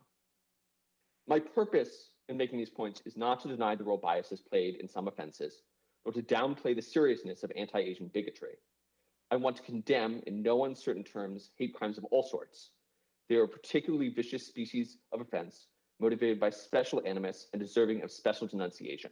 No American should have to face discrimination of any kind. Rather, I wish to emphasize to the committee that if they analyze these offenses solely as hate crimes, they will miss critical context and thereby risk making underinformed decisions. In particular, we cannot discuss these offenses without highlighting the past year's violent crime wave. Criminologist Jeff Asher has estimated that 2020 saw the largest one-year spike in homicides on record, as murder increased by more than 30% in nearly 40 major cities. New data indicate the trend has persisted into early 2021. That pattern appears in cities where Asian residents are being attacked. In San Francisco, homicide was up 17%. In New York, homicides rose 40%, while shootings nearly doubled. In Oakland, 2020 saw the highest homicide rate in 8 years, and the city's on track for a worse 2021. With 157 dead, the Atlanta Journal-Constitution called 2020 the city's deadliest year in decades. That violence is a product of free-roaming criminals. Carl Chan, head of Oakland's Chinatown Chamber of Commerce, describes how, quote, businesses are so fearful they prefer to close early. We also have many juveniles driving around Chinatown and carrying guns, so they're also hurting people before they're being robbed. This is a description not of hate crimes, but of out-and-out lawlessness. This behavior seems obviously tied to recent political hostility to the police. Many cities have yielded to activist demands that they slash police budgets and cut public safety services. Bigotry may have played a role in these offenses, but changing the hearts and minds of bigots is far harder from a policymaker's perspective than preventing bigotry-driven crimes. If anything is to blame for the terror now plaguing Asian Americans, it is public officials' dereliction of their duty to preserve public safety. I urge the members of the committee to advocate a restoration of public safety by pushing back on anti-police rhetoric and by supporting more federal funding for police. This is the best way to ensure that Asian Americans and all Americans can again walk the streets free from the fear of violent crime. Thank you, and I look forward to taking your questions. Thank you, Mr. Lehman. Our next witness is with us here in person. That's a nice exception. Nice for you to be here. Mr. Winkong Fa. Mr. Fa is an attorney with the Pacific Legal Foundation, litigating cases focused on free speech and equality before the law.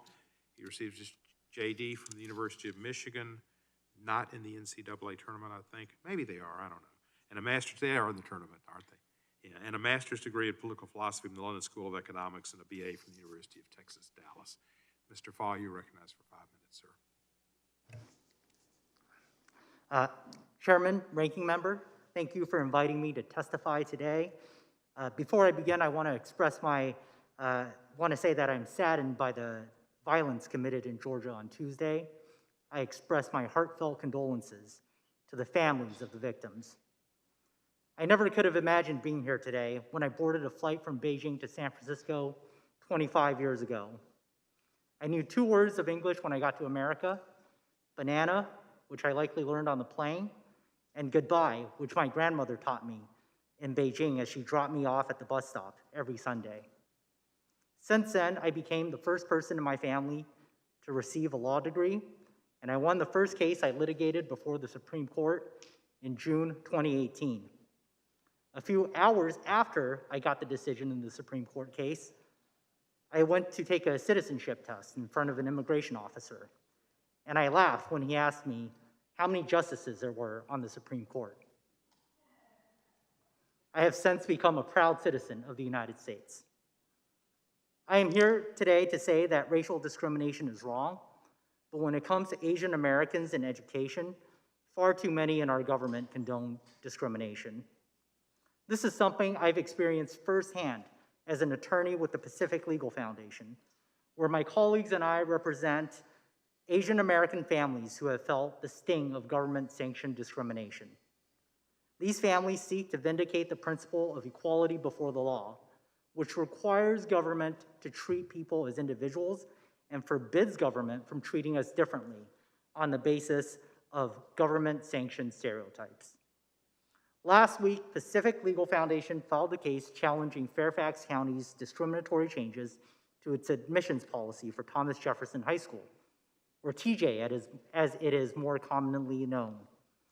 We represent a coalition of parents, including Dr. Chen, a Chinese immigrant who is now a chemistry professor. His eldest daughter attends TJ, but her younger sister might not get that chance. That's because the county replaced an objective test with a so-called holistic process designed to racially balance the student body at the expense of Asian American students. The changes at TJ were made against the backdrop of unfounded racial stereotypes.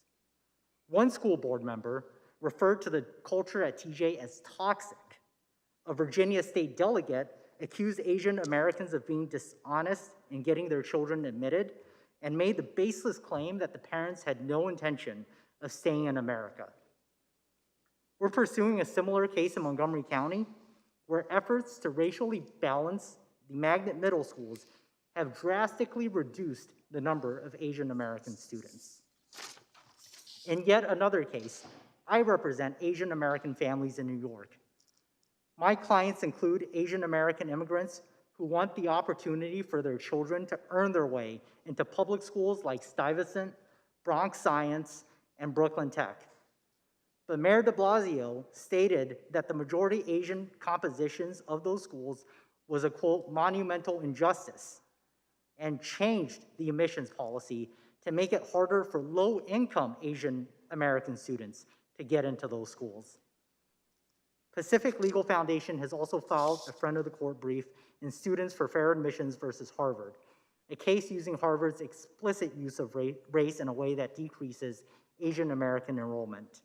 This too has led to pernicious stereotypes, including college guidebooks telling Asian American students to refrain from saying that they aspire to pursue a career in medicine or major in math or science.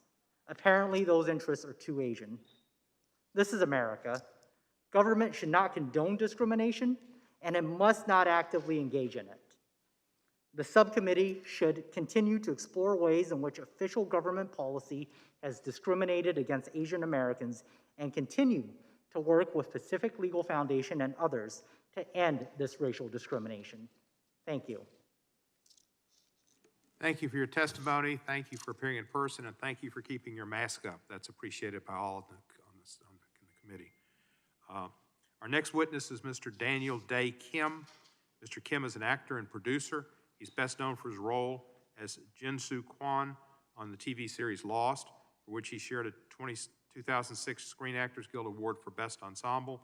He also portrayed Chin-Ho Kelly on the series Hawaii Five-0 for 7 seasons. Last month, together with actor Daniel Wu, he offered a $25,000 reward for information regarding a January 31 assault of a 91-year-old man in Oakland's Chinatown, following 2 similar incidents targeting elderly Asian residents. Mr. Kim received a Master of Fine Arts degree from New York University and his undergraduate degree from Haverford College. Mr. Kim, you're recognized for 5 minutes. Thank you, Chairman Cohen and Ranking Member Roy and members of the Judiciary Committee. I'm both honored and dismayed to be back in front of you again. Some of you may remember that I was with you just this past September discussing the importance of diversity in American media. You may recall that the reason I was moved to speak then was because the House had just recently passed H.R. 908, condemning all forms of anti-Asian sentiment. But I was disheartened to find that for a bill that required no money or resources, just a simple condemnation of acts of hate against people of Asian descent, 164 members of Congress, all Republican, voted against it. And now here I am again, because as every witness in this hearing has pointed out, the situation has gotten worse, much worse. Vicha Ratanapakdi, murdered. Pak Ho, murdered. Noel Quintana, face slashed with a blade from ear to ear. An 89-year-old woman set on fire. Tadataka Ono, a professional jazz pianist beaten so badly he can no longer play piano. And now 7 Asian people shot dead in Georgia 2 days ago, 6 of whom were women. These are only a few of the 3,800 reported incidents since last March. I was speaking to a pollster during the recent elections, and I asked him why, when I see polling results broken down by race, do I so rarely see Asian Americans as a separate category? He heard my question, he looked me dead in the eye, and he said, because Asian Americans are considered statistically insignificant. Statistically insignificant. Now, all of you listening to me here by virtue of your own elections are more familiar with the intricacies of polling than I am. So undoubtedly, you already know what this means. Statistically insignificant literally means we don't matter. We as Asian Americans have come to this country because we believe in the American dream. Many of us have succeeded, and some of us are even the frontline healthcare workers upon whom we've all come to depend during this terrible pandemic. But many of us are struggling too. In fact, the wealth disparity between the richest Asian Americans and the poorest is the largest of any ethnic group in America. In New York, Asian Americans have a higher poverty rate than any other minority group, where fully 1 in 4 are living below the poverty line. And poverty rates among Asian American seniors are much higher than the national average. That's something to consider as we watch the most vulnerable in our community get taunted, pushed, slashed, and murdered. Despite this wide disparity of experiences, we continue to be tagged the model minority. We simply cannot continue to live with the myth that the most successful of us represent the totality of us. So we know the hurdles we face. The question for us here is, what can we do about them? One of the places that starts is with education. Let's teach them everything that Professor Lee so eloquently highlighted for us, including celebrating the fact that the most decorated combat unit in U.S. military history was the 442nd Combat Team, a unit in World War II made up entirely of Asian Americans. Now, these are not moments in Asian American history. This is American history. When we are erased from our history books, we are made invisible. And the result, to quote Congresswoman Meng, is that we are perpetually made to feel like foreigners in our own country. Include our stories because they matter. We must also empower our local community organizers by directing funds to areas that have been historically impoverished, not just for the benefit of the AAPI community, but for the benefit of all communities living there, most of whom are non-white. It's no wonder that there's historically been tension among racial groups when the thing they have most in common is poverty and lack of access to services. And there happen to be 2 pieces of legislation before this committee as we speak that deal with these specific issues. One is the No Hate Bill. It provides necessary grants and money to community organizations, counseling for those convicted of hate crimes, and improved data collection for hate crime reporting, among other important services. The committee also has before it right now the COVID-19 Hate Crimes Act introduced by Congresswoman Meng and Senator Hirono. It's crucial that we have reliable reporting for these hate crimes and an infrastructure that makes it easy for people for whom English is not their primary language. Chairman Nadler, you have been an ally to the AAPI community in the past. I respectfully urge you not to let these bills languish in committee, but see them through so that they can be passed by the full House and then on to the Senate. Now, I'm not naive enough to think that I'm going to convince all of you to stand up for us. Trust me, I've seen your voting records. But I am speaking to those to whom humanity still matters. In closing, let me just say that there are several moments in a country's history that chart its course indelibly for the future. For Asian Americans, that moment is now. What happens right now and over the course of the coming months will send a message for generations to come as to whether we matter, whether the country we call home chooses to erase us or include us, dismiss us or respect us, invisibilize us or see us.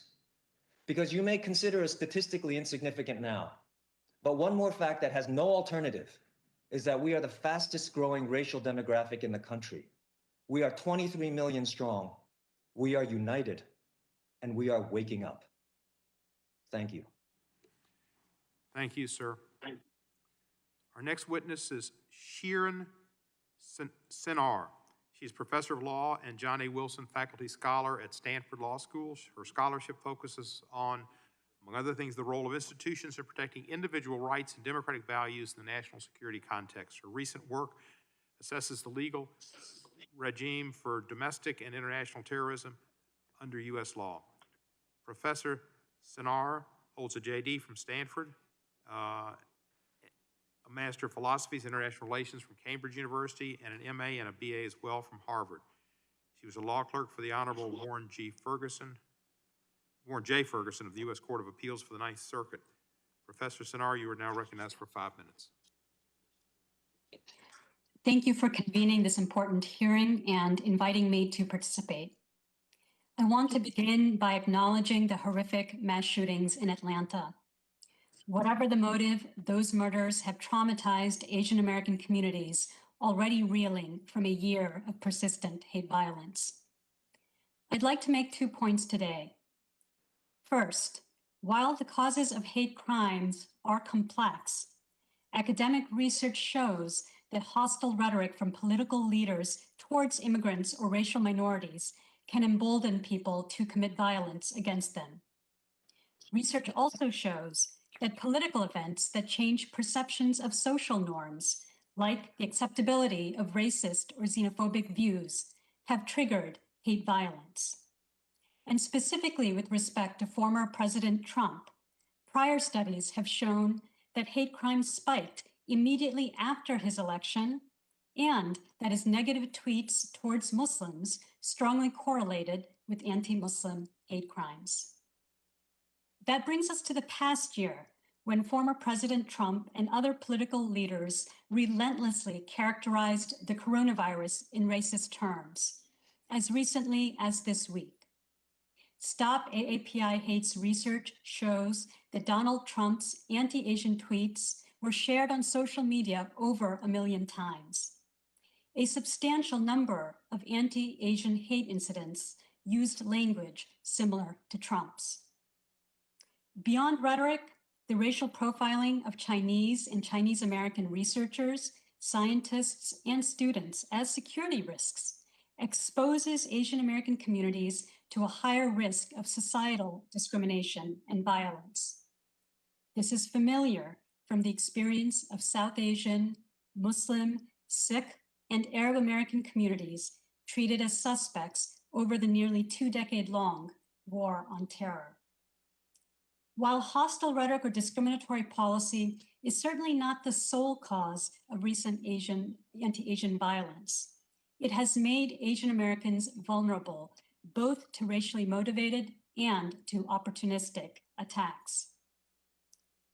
The second point I'd like to make is that while the response to hate crimes has often been to call for increased sentences, many Asian American community organizations are now advocating a broader set of strategies to address hate crimes. Horrific acts like the Atlanta shootings require a serious law enforcement response. But for several reasons, community groups are also looking for solutions beyond criminal law, especially with respect to the more common forms of hate crimes that occur. For one thing, many incidents of hate speech targeting Asian Americans do not qualify as criminal, but they still create significant harm. In addition, many victims do not report incidents to police because of mistrust of law enforcement. And concern around over-policing and mass incarceration has led many in communities of color to consider other avenues to help victims heal, hold perpetrators accountable, and prevent violence. Numerous Asian American organizations have emphasized the importance of cross-racial solidarity in response to hate crimes, rather than pitting struggling communities against one another. Many have advocated deep investments in communities to strengthen support systems, both to prevent violence and to support violence when hate crimes occur.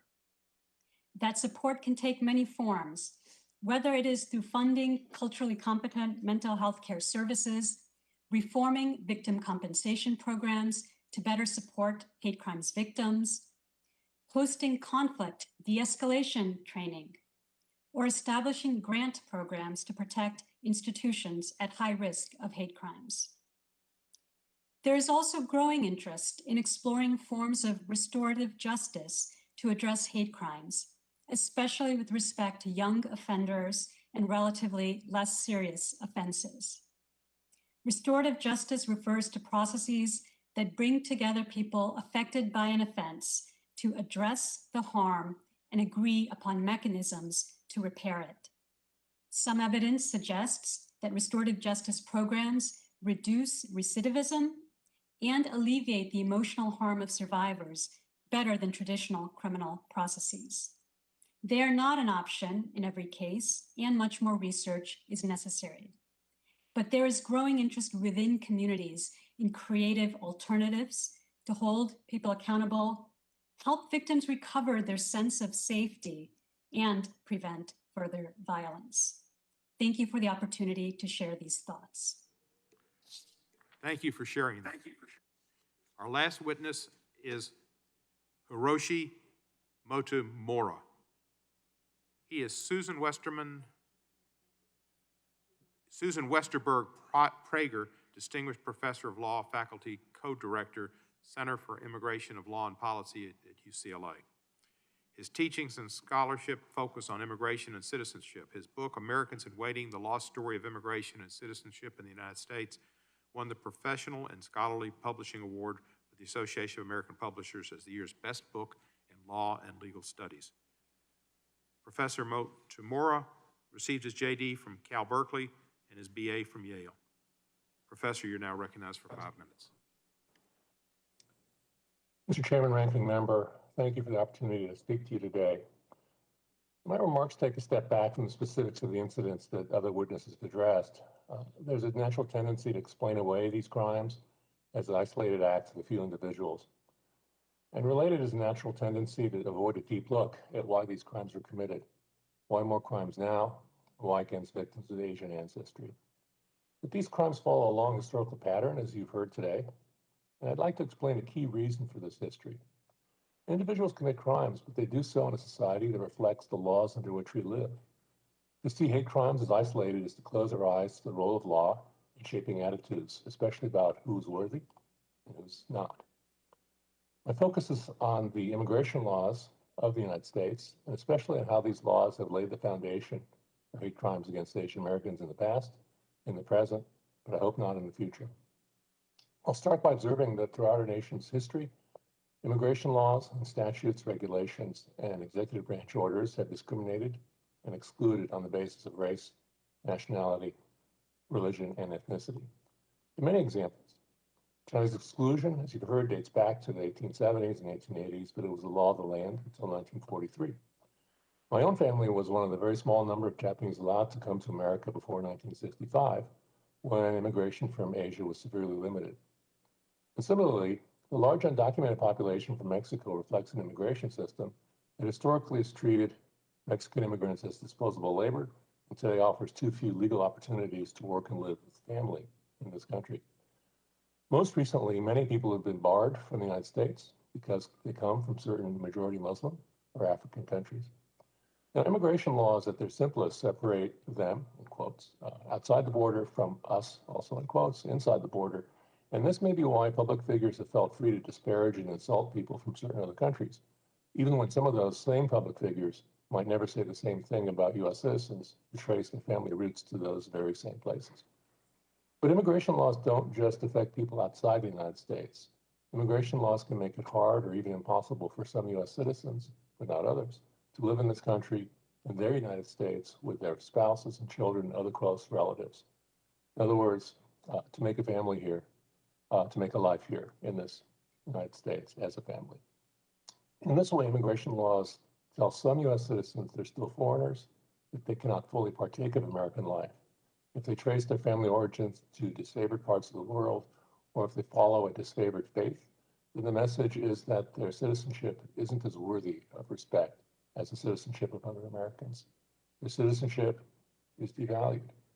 In these ways, immigration laws enable discrimination that's based on race, often against U.S. citizens. Chinese exclusion, for example, was rooted in the idea that people of Chinese descent could not become fully equal citizens of this country because they're not white. When 120,000 people of Japanese ancestry, most of whom were U.S. citizens, were incarcerated in relocation camps during World War II, this too was only possible because they were seen as foreign because of their race. So especially when this permission to discriminate is embraced, endorsed, and amplified by public figures, what happens next should come as no surprise. The message is that some U.S. citizens don't belong, that they're really foreigners, and that their lives and property aren't worth as much. That message leads to hate crimes against people cast by our American immigration laws as fundamentally less American. No hate crime is an isolated act. We need to take national responsibility for the role of law and what we're seeing today. By discriminating in ways that suggest some U.S. citizens don't belong here, our immigration laws have laid the foundation for hate crimes. And as long as our laws continue to lay this foundation, our entire country will suffer because the promise of a shared citizenship that can unite us all will remain unfulfilled. Thank you. And thank you, sir. We appreciate your attendance and your participation in our hearing. We will now enter a round of questioning, and we will be under the 5-minute rule ourselves. And I will begin by recognizing myself for a question.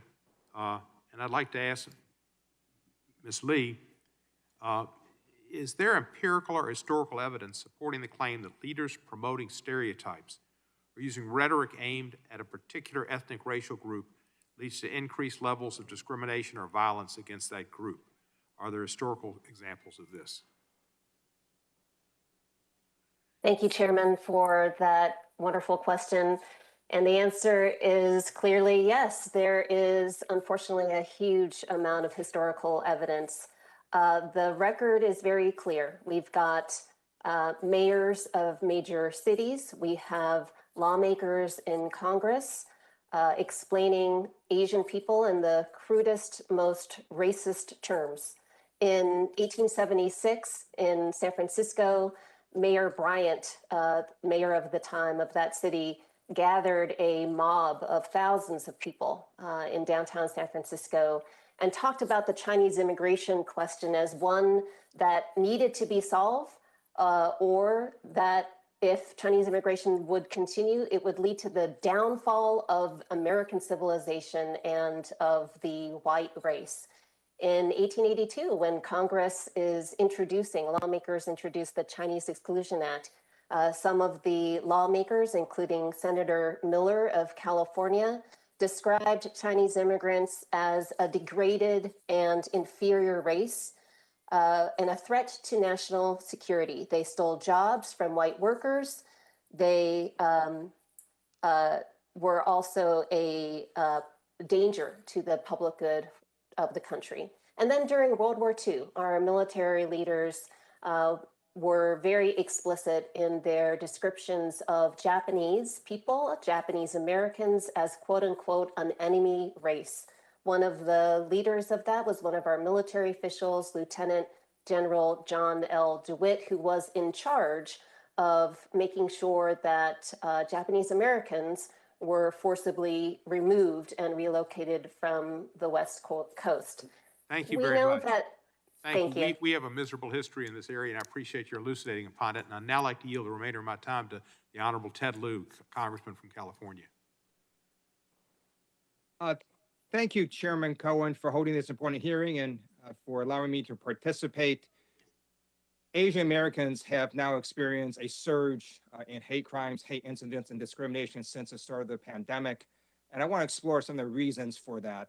I was struck, Professor Motomura, when your testimony stated that individuals commit crimes, but they do so in a culture and a society that reflects many influences. And Professor Sonar, in your testimony, you talked about the rhetoric being employed. Can you discuss whether there's a link between the rhetoric being employed and the increase in hate crimes against Asian Americans?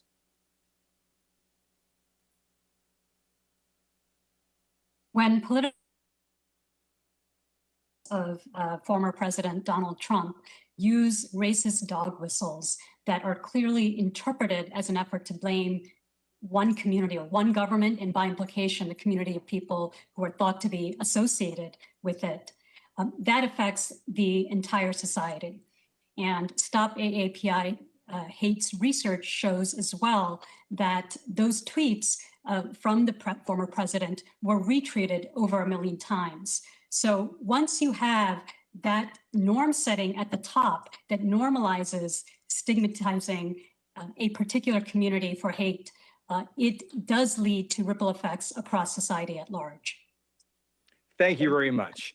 I'd like to now respond to the ranking Republican member today at the hearing. I previously served on active duty in the United States Air Force. I'm very aware of who the bad guys are and who our foreign enemies are. But this hearing is about Americans of Asian descent who are being targeted in the United States. And it's not about policing speech. I serve on active duty, so you can say whatever you want on the First Amendment. You can say racist, stupid stuff if you want. But I'm asking you to please stop using racist terms like Kung Flu or Wuhan virus or other ethnic identifiers in describing this virus. I am not a virus. And when you say things like that, it hurts the Asian American community.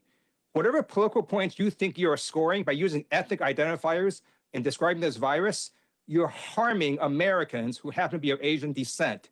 So please stop doing that. I yield back. Thank you, Representative Liu, for your service to our country and your service to our country today. I now recognize, Mr. Burgess Owens is virtually with us. So, Mr. Burgess Owens, the ball is in your court. 5 minutes. Yes. Thank you. Thank you so much, Mr. Chairman. 1 second, hold tight. We've heard a lot today about the alarming rise in violence against Asian Americans. My heart goes out to the Asian American community and all victims of crime. No one should feel unsafe in their own neighborhoods. I'm concerned that there's a culture of lawlessness that's become pervasive and impacts every community, and we need to follow the facts. For example, in 2008, a survey by the San Francisco Police Department studied 300 robberies. In 85% of the assault crimes, the victims were Asian, the perpetrators were Black Americans. Between 1980 and 2008, the Department of Justice found that 84% of white victims were killed by white offenders, and 93% of Black victims were killed by Black offenders. What does this tell us about the possibility of a deeper, more systemic issue like the deterioration of the family unit and the negative impact it's having on all communities? In addition to the violence, we're also seeing institutional discrimination against Asian Americans in universities. Overall, the Asian community has been very successful academically, but has also been discriminated against because it's a culture committed to meritocracy. As someone who's grown up in the 1980s, I understand exactly what institutional racism looks like, and using someone's race as a factor against admission to college is totally un-American. Our colleges must end that now. These issues are complicated, and I hope we can get to the bottom of the rise of the lawlessness that no American should experience, and also the institutional discrimination against Asian Americans by our colleges and university. Our government cannot condone or take part in this type of racism. Mr. Lehman, I do have a question. As you state, citizens in all communities, Asian Americans among them, have the right to live free from random.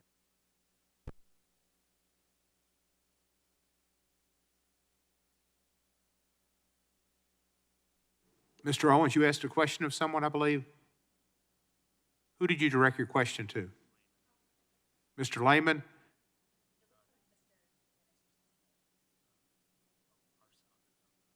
Sounds like.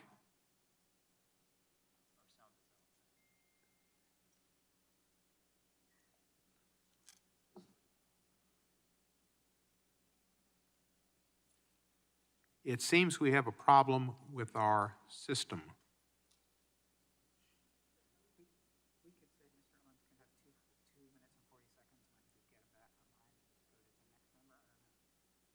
Can anybody hear me out there?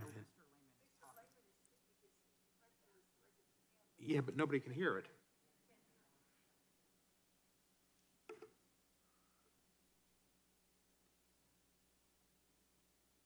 So can we stop the time?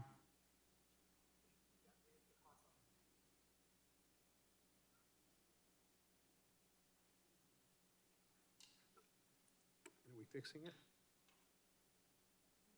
Is he muted maybe? But I don't think, Mr. Liu, can you hear me?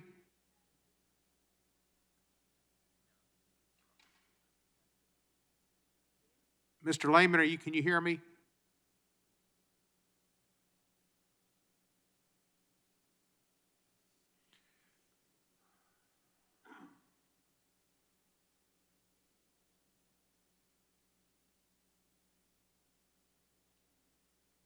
Well, I guess now we know why they call it WebEx. Thanks for waiting. We've let the host know that you're here.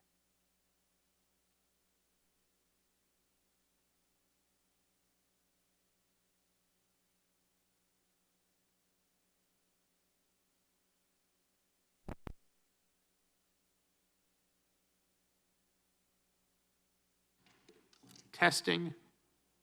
Is there anybody hear us?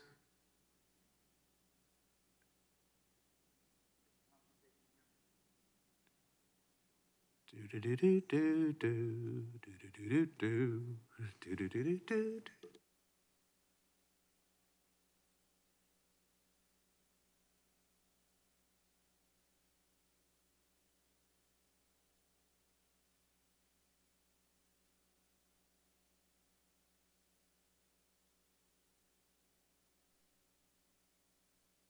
Is to swiftly and certainly enforce law in these communities.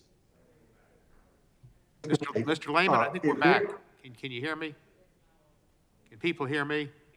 Mr. Lehman, try to talk again. Yes, I can hear you. I'm sorry, I didn't realize we cut out. You're back on. You cut out at the 2-minute and 40-second mark. If you can rewind to there. Oh, yes, I'm sorry. I've been talking to Representative Owens. I'm not sure. I guess it did not come through. Nobody could hear you. So, if you rewind to 240 and start over again. That's something a Yale man should be able to do. Yes, sir. I don't know what we were talking about. Do I need to repeat the question? Please, okay? Repeat the question. What do we need to do to end these attacks that we're now seeing on the rise of being perpetrated against Asian Americans and I would say at other Americans that are going through the same issues at this point? Oh yeah, I think that the most important and most proximately effective policy response comes down to acting to ensure safety in the communities, and the best tool that we have for that is public safety enforcement, is the police on the streets. I agree with my co-panelists that we want to combat bigotry in the hearts and minds of some Americans, but that's not the most swift or certain way to reduce violent crimes in our communities. Effective policing is. Okay, thank you. Mr. Pei, is there a way to achieve diversity at institutions of higher learning without considering race within the application or admissions process? Yes, I think there are ways to achieve diversity without using race on college campuses. I think when we talk about diversity, it's a mistake just to think about it in terms of racial diversity. I think a lot of universities aren't very diverse in terms of different ideologies, different viewpoints. And I think we should be doing more to ensure that students on college campuses are hearing views from all sides. In terms of racial diversity itself, I think there are certain ways that were proffered by the Students for Fair Admissions in the Harvard case. Harvard currently, as it stands, gives preferences to athletes, to legacy admits, to big donors, and also to children of faculty. And I think reducing or eliminating those preferences would lead to an increase in even racial diversity without using racial preferences. Very good. Thank you so much. And I'm going to yield back my time. Thank you so much. Thank you, Representative Owens. I now yield 5 minutes to the honorable, the distinguished, the renowned, and the respected gentleman from Maryland, Mr. Raskin. Thank you, Mr. Chairman. Anti-Asian American violence is skyrocketing. We've seen a 150% surge in anti-Asian American hate crimes in major cities, including an 81-year-old woman being punched in the face and lit on fire outside her own home, a 61-year-old man being slashed in the face with a box cutter on the subway in New York City, a woman being doused in the face with a burning toxic chemical as she took out the trash at her home, and a 15-year-old boy being hospitalized after being attacked at school by a bully assailant who claimed he had COVID-19 because he was Asian. The governor of Maryland, Larry Hogan, whose wife Yumi is Korean American, told me in a phone conversation yesterday that he and his wife and his daughter's closest friends have all been affected by the new wave of hostility against the AAPI community. Governor Hogan told me that close family friends have been assaulted in a convenience store, screamed at by racists telling them to go back to China, and told that they did not want to sit next to them on an airplane because they were Asian and had COVID. There's no free speech defense to commission of violent assaults on Asian Americans or anybody else. And the bizarre invocation of free speech in this context is a dangerous and irrelevant distraction from the violence engulfing AAPI communities across the land. We've got Korean American and Japanese American and Vietnamese American constituents who've been attacked by racist fanatics screaming about the Wuhan flu. So just consider the leaps of illogic and fallacy which lead to this kind of crime. First, you've got to blame the COVID-19 virus on the Chinese government, or the Chi-Coms, as the ranking member proudly puts it, an authoritarian government which President Trump lavishly praised 37 different times in the first 3 months of COVID-19 for its excellent response. Then you've got to blame the lethal recklessness of President Trump, who said COVID-19 would magically disappear by Easter and suggested injecting bleach is a miracle cure, and refused to develop any nationwide plan to crush the virus, on the Chinese government and on the Chinese people. Then you've got to associate the alleged policy errors of the Chinese government with the Chinese people. Then you must associate the Chinese people with Chinese American citizens of the United States. Then you must associate Chinese American citizens with Korean Americans, Vietnamese Americans, and so on. Then you must assume that all of your misguided and fallacious views justify violent attacks on Asian American strangers. And all of these fallacies and lies are built on assumptions of collective guilt, mass punishment, and vigilante justice that are completely at odds with our constitutional values. So it's remarkable to me that when we try to put a stop to this deranged violence, we have colleagues who think it's irrelevant or productive to defend Donald Trump's totally unmolested First Amendment rights to blame his own failures on the Chinese government, which he enthusiastically praised 37 different times. So, Mr. Yang, is the invocation of free speech relevant or constructive to the dialogue about anti-Asian American violence and racism today? Thank you for that question, and thank you very much for expressing the powerful words that you do. Free speech is not a defense of this. We have no free speech right to yell fire in a crowded theater. And what is happening right now is the Asian Americans are in a crowded theater where we are being endangered.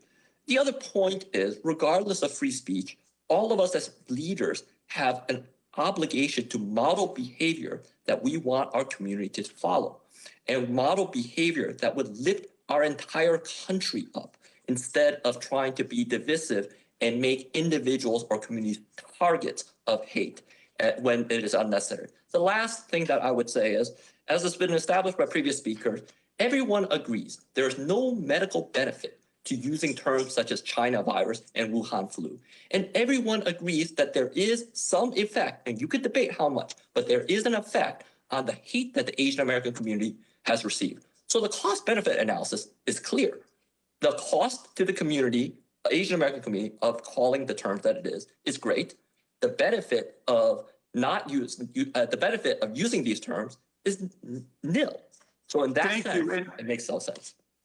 Thank you so much. And Professor Lee, would you agree that it is dangerous and irrational to conflate the question of random vigilante attacks and violence on American citizens with questions of foreign policy and the behavior of foreign governments? Yeah, thank you for that great question. It is irrational, but it has been part of our historical record, and we have seen where that hate has led. There has been too many times when Japanese Americans, for example, had been conflated with the Japanese enemy. This is one of the ways in which American racism works. We think we should have learned this lesson by now in the 21st century, that as all of the fellow witnesses have reiterated, a point that really should not need to be made in the first place. We are Americans. We are Americans of Asian descent. We are proud of that ancestry and heritage, but conflating us with a foreign government has been an age-old way of denigrating us, separating us, making us other. And that has led to racism in the past and it's leading to racism today. Thank you very much. Mr. Chairman, thank you for this great hearing, and I yield back to you. Thank you, Mr. Raskin. This is problem that we see it with the Asian American community has been going on for years.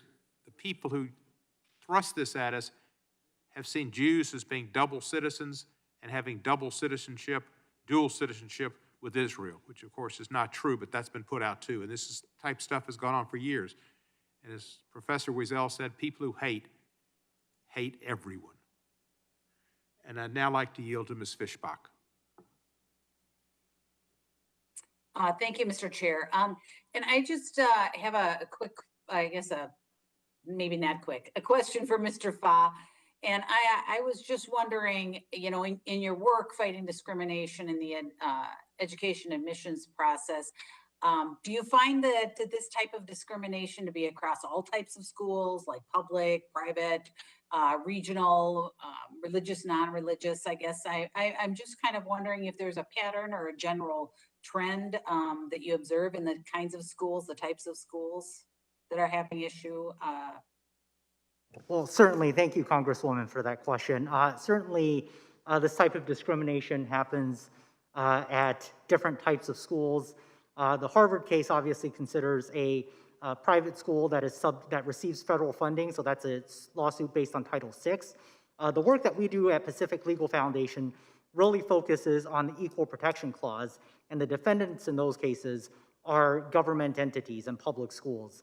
And we see that throughout the country. We've fought discrimination in places like New York, places like Virginia, places like Maryland, and we fought racial quotas representing not just Asian American families across the United States, but also Black and Hispanic families who are being denied educational opportunities on the basis of race. So this is a prevalent issue in America, sadly, today, but we look forward to enforcing our clients' rights under the Equal Protection Clause and their right to equality before the law. And Mr. Fa, maybe just kind of a follow-up, you know, there are some schools that certainly do better at not discriminating, and if you found that, you know, are there some characteristics about those schools that they share that the others don't have? Have you found anything to that about that? Sure. So many of those schools are where we have litigated are the admissions system, at least previously, had been governed by an objective test that anybody can take. That is, you know, and your chances of getting into those specialized schools or magnet schools were determined by your score on the test. The highest scores on the test would get in, no matter what their race or ethnicity. But unfortunately, local government in places like New York, Montgomery County, Thomas, and Virginia have found the results to be the schools have had too many Asians, in their opinion. So they've changed the admissions policies in cases to discriminate against Asian American students, and in the case of our New York clients, low-income Asian American students, only because there were too many, in their view, too many Asian Americans at those schools. Thank you, Mr. Fine. Thank you, Mr. Chair. I yield back. Thank you, Ms. Fischbach. And as terrible as that all is, when my father went to medical school, many of those medical schools did not accept Jews at all. I now recognize Ms. Ross. Thank you so much, Mr. Chairman, and thank you for holding this very important hearing during this very important and sad week. I want to thank everyone on the panel for being here. I want to let you know that my district in North Carolina is home to a large and vibrant Asian American community. These individuals, whether they were born here or came to North Carolina as immigrants, are an essential part of the Research Triangle's workforce and community. Wake County would not be the hub of innovation and culture that it is without their contributions. I'd like to ask unanimous consent to enter an article from our newspaper, the Raleigh News and Observer, on Asian hate crimes that appeared today. Without objection, will be done. Thank you, Mr. Chairman. Since the beginning of the COVID-19 pandemic, several of my constituents of Asian descent have reported racist incidents. One Chinese constituent was labeled a communist in a disparaging newspaper article. A college student found her Chinese New Year display in her dorm destroyed. Others have been verbally harassed to the extent that they worry about their safety in public. Unfortunately, this is not the first time in our nation's history that Asian Americans have found themselves subject to discrimination, as we've heard today. This stems directly from xenophobic federal policies. Earlier, we heard Representative Matsui testify about the impact of living in an internment camp on her family. I would like to address my first question to Professor Motomura. Could you, I know that we've talked about anti-Asian laws and how they've contributed to our society. Could you give us examples of when anti-Asian laws have been repealed and how public sentiment has come to allow for that repeal? Well, there are several examples, but one is that, as I mentioned in testimony, the Chinese exclusion laws were in place from the 1870s until 1943. And I think that one of the influences that resulted in the repeal of Chinese exclusion was the allyship between the United States and China in World War II. So there were other events that came in. I'm not sure there was a particular change of heart with regard to Chinese American community, but there was at that time, and Professor Lee might be able to speak more to this, but there is much more of a change of attitude trying to distinguish. There was a pursuing a time to distinguish Chinese on foreign policy and more related reasons from Japanese Americans. And so in some sense, you could look at this as a change of heart with regard to Chinese Americans, but you could also look at it as an attempt to demonize the Japanese Americans. And so this is in 1943. So that would be one example. And also in 1965, of course, and this is a very long history, and you probably don't want me to get into it on your time, but but in 1965, of course, you have the end of the National Origins Act, and that too is a racially restrictive scheme that was in place from 1921 until 1965, and so a lot of influences. That was really part of the civil rights movement to end this scheme that had restricted by race until 1965. So we've had these incidents, and we've had examples of this. Thank you very much. And then just to follow up, are there examples of current or more recent immigration policies that have impacted Asian Americans and their families, even if perhaps they were not the targeted demographic? We're taking up immigration bills this week, and I think that would be an important thing to know. Yeah, well, I think that there are different aspects of this.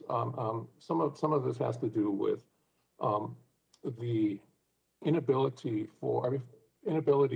of the American immigration system to fully accommodate the needs of the American economy with regard to workers. And so you have bills in place right now that would essentially grant legal immigration status to a number of workers, many of whom are essential workers, many of whom are from Asia. That would be one example of this. I think that there are restrictions right now that limit the ability of Asian immigrants to come to this country. But I think this is also a pattern, and the patterns that I was trying to describe earlier, they relate to all different sorts of ethnic groups. I think a much more concerning piece of this, or an equally concerning piece of this, is, as I mentioned in testimony, the treatment of Latino immigrants and the inability of Latino immigrants to acquire lawful immigration status. So that would be another one that I think is actually demographically highly significant as well. Thank you, Mr. Chairman. I yield back. Thank you, Madam Vice Chair. Next, I'll recognize Mr. Henry Hank Calvin Johnson.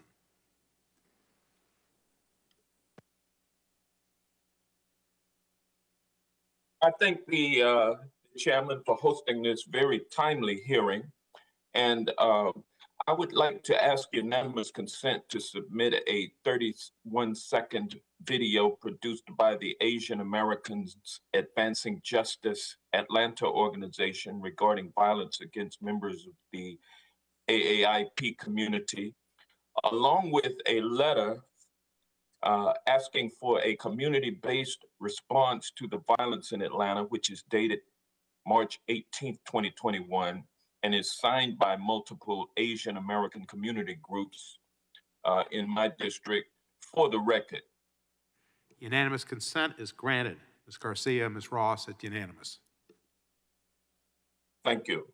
Mr. Chairman, my heart cries tears of sorrow and solidarity with the families of those killed in Tuesday's mass murder in Atlanta.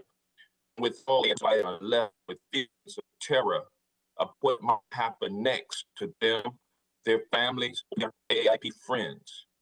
Whether the massacre in Atlanta was sex-based or race-based, it was hate-based and directed at Asian women, no question about it. If genocide against Native Americans and slavery are our nation's original sin, then harassment and violence against Asian Americans is its progeny. As Georgia State Senator Michelle Au presciently said on Monday, this recent violence against Asian Americans is a new chapter in a very old story.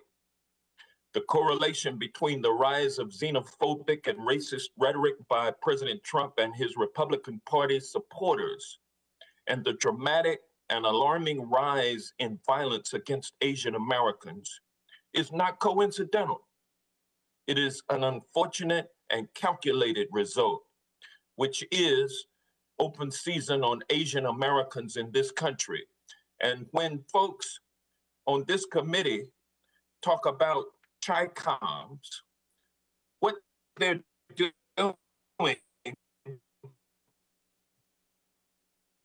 is they're using they're using stereotypes against any people, and I resent it. As a Black man in America, I understand what it's like to be targeted because of how you look. I understand how terrible it is to be viewed by your fellow citizens as other in a nation that prides itself supposedly on being the melting pot of the world. America, it's time to admit that we have a problem. It's time to take affirmative action to correct that problem. And I look forward to a time where we can banish hate and replace it with love in this country.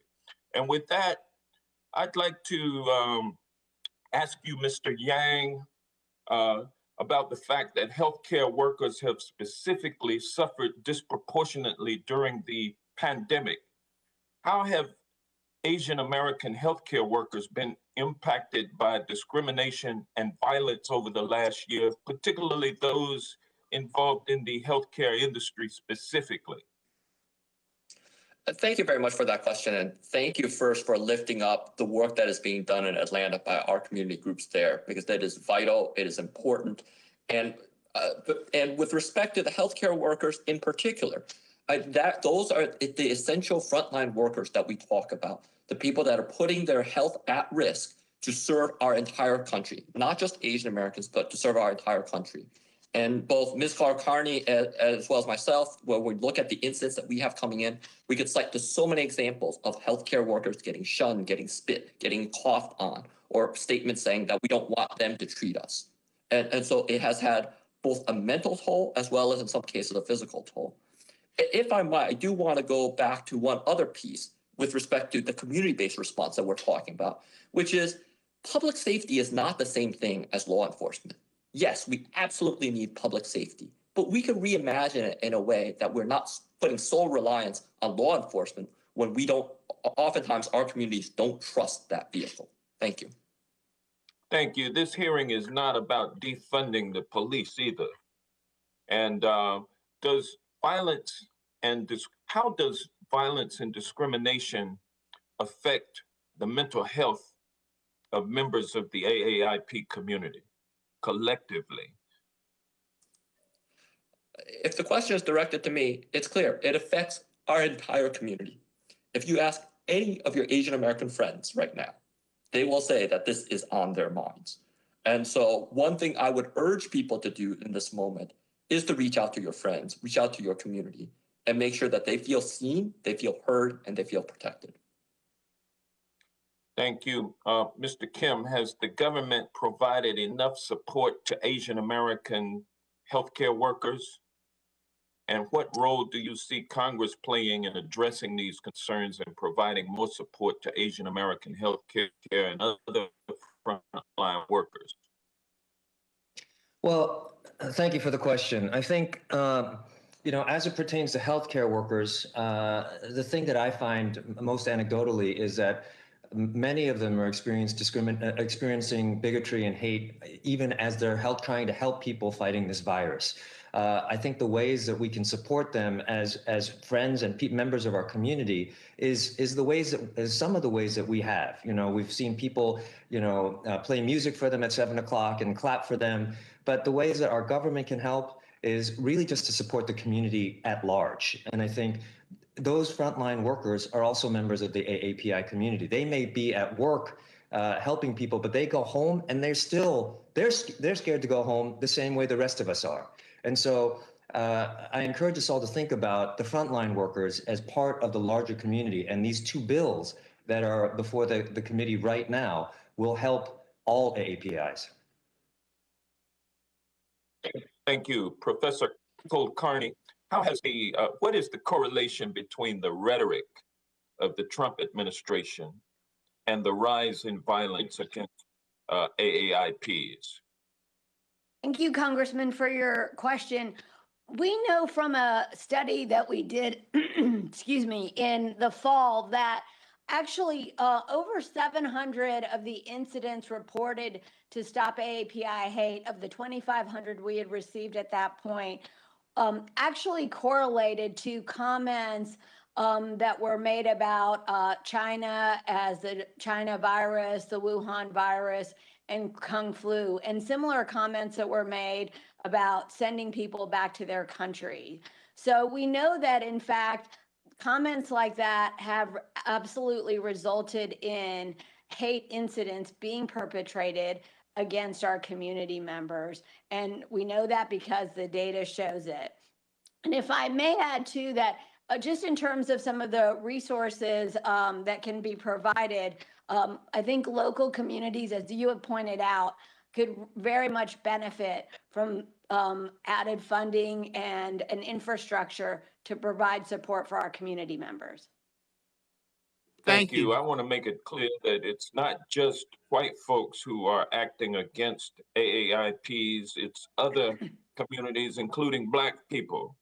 And I want to issue a challenge to all communities to be aware of the fact that our brothers and sisters in the AAIP community are particularly targeted right now, and we need to embrace them with love and not contribute to the hate that is enveloping them. And with that, I yield back. Thank you, Mr. Johnson. Now I recognize the lady from Houston, Texas. Thank you, Sylvia Mr. Garcia. Chairman. Thank you, Mr. Chairman, and thank you to all the witnesses, especially my colleagues, for sharing their very, very personal stories. At a time when we should be working together, helping one another as Americans to grapple with the COVID-19 pandemic, we've all witnessed the Asian American community, like Latinos and other communities, that are facing an alarming rise in violence, hate, and discrimination. It is inherently un-American for anyone to discriminate and launch vicious hate crimes against an Asian American. Too often, immigrants have been blamed and scapegoated or harassed, telling them to go back to their country. I know I've been told to go back to Mexico. If we can play a quick video clip, Mr. Chairman. Yes, ma'am. Play the video.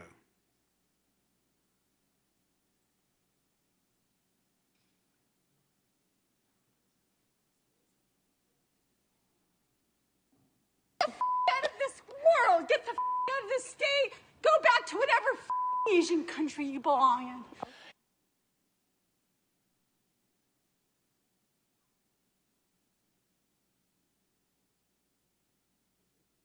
Go back to blank Asian country that you belong. Many of us have heard that. And this is just one example of the various types of discrimination and harassment that Asian Americans, Latinos, and others face too often in our country. This does not represent who we are as a nation. As President Biden has said, violence against Asian Americans is un-American and it must stop. And Mr. Kim, I know that you also added that we need to look at this as a humanity issue because humanity matters.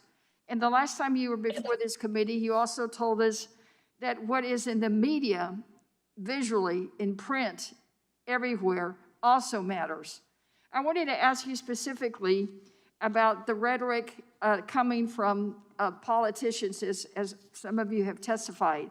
I know we have focused on the former president, but Senator Cornyn of Texas said, China is to blame because a culture where people eat bats and snakes and dogs and things like that. China has been the source of a lot of these viruses like SARS, like MERS, the swine flu, and now the coronavirus. Senator Cruz, also from Texas, said that Trump was not worried because he wasn't serving bat soup in Hunan province, an apparent nod to the now debunked myth that the outbreak started in Hunan. How do these words and all the coverage that all this gets in print and sometimes in the news visually, how does that impact hate crimes, hate incidents in this country?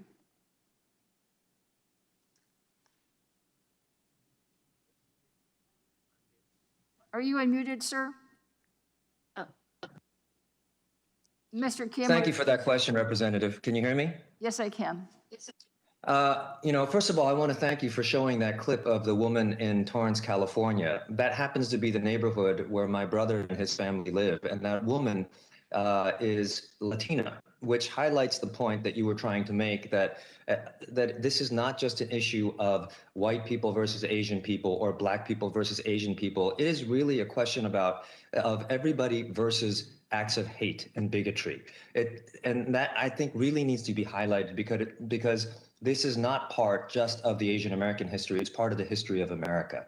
Now, to your question, I will say that, yes, it matters that other representatives other than the president have been using these terms of hate and connecting Americans to a virus that they have no connection to whatsoever. It is part of our leadership.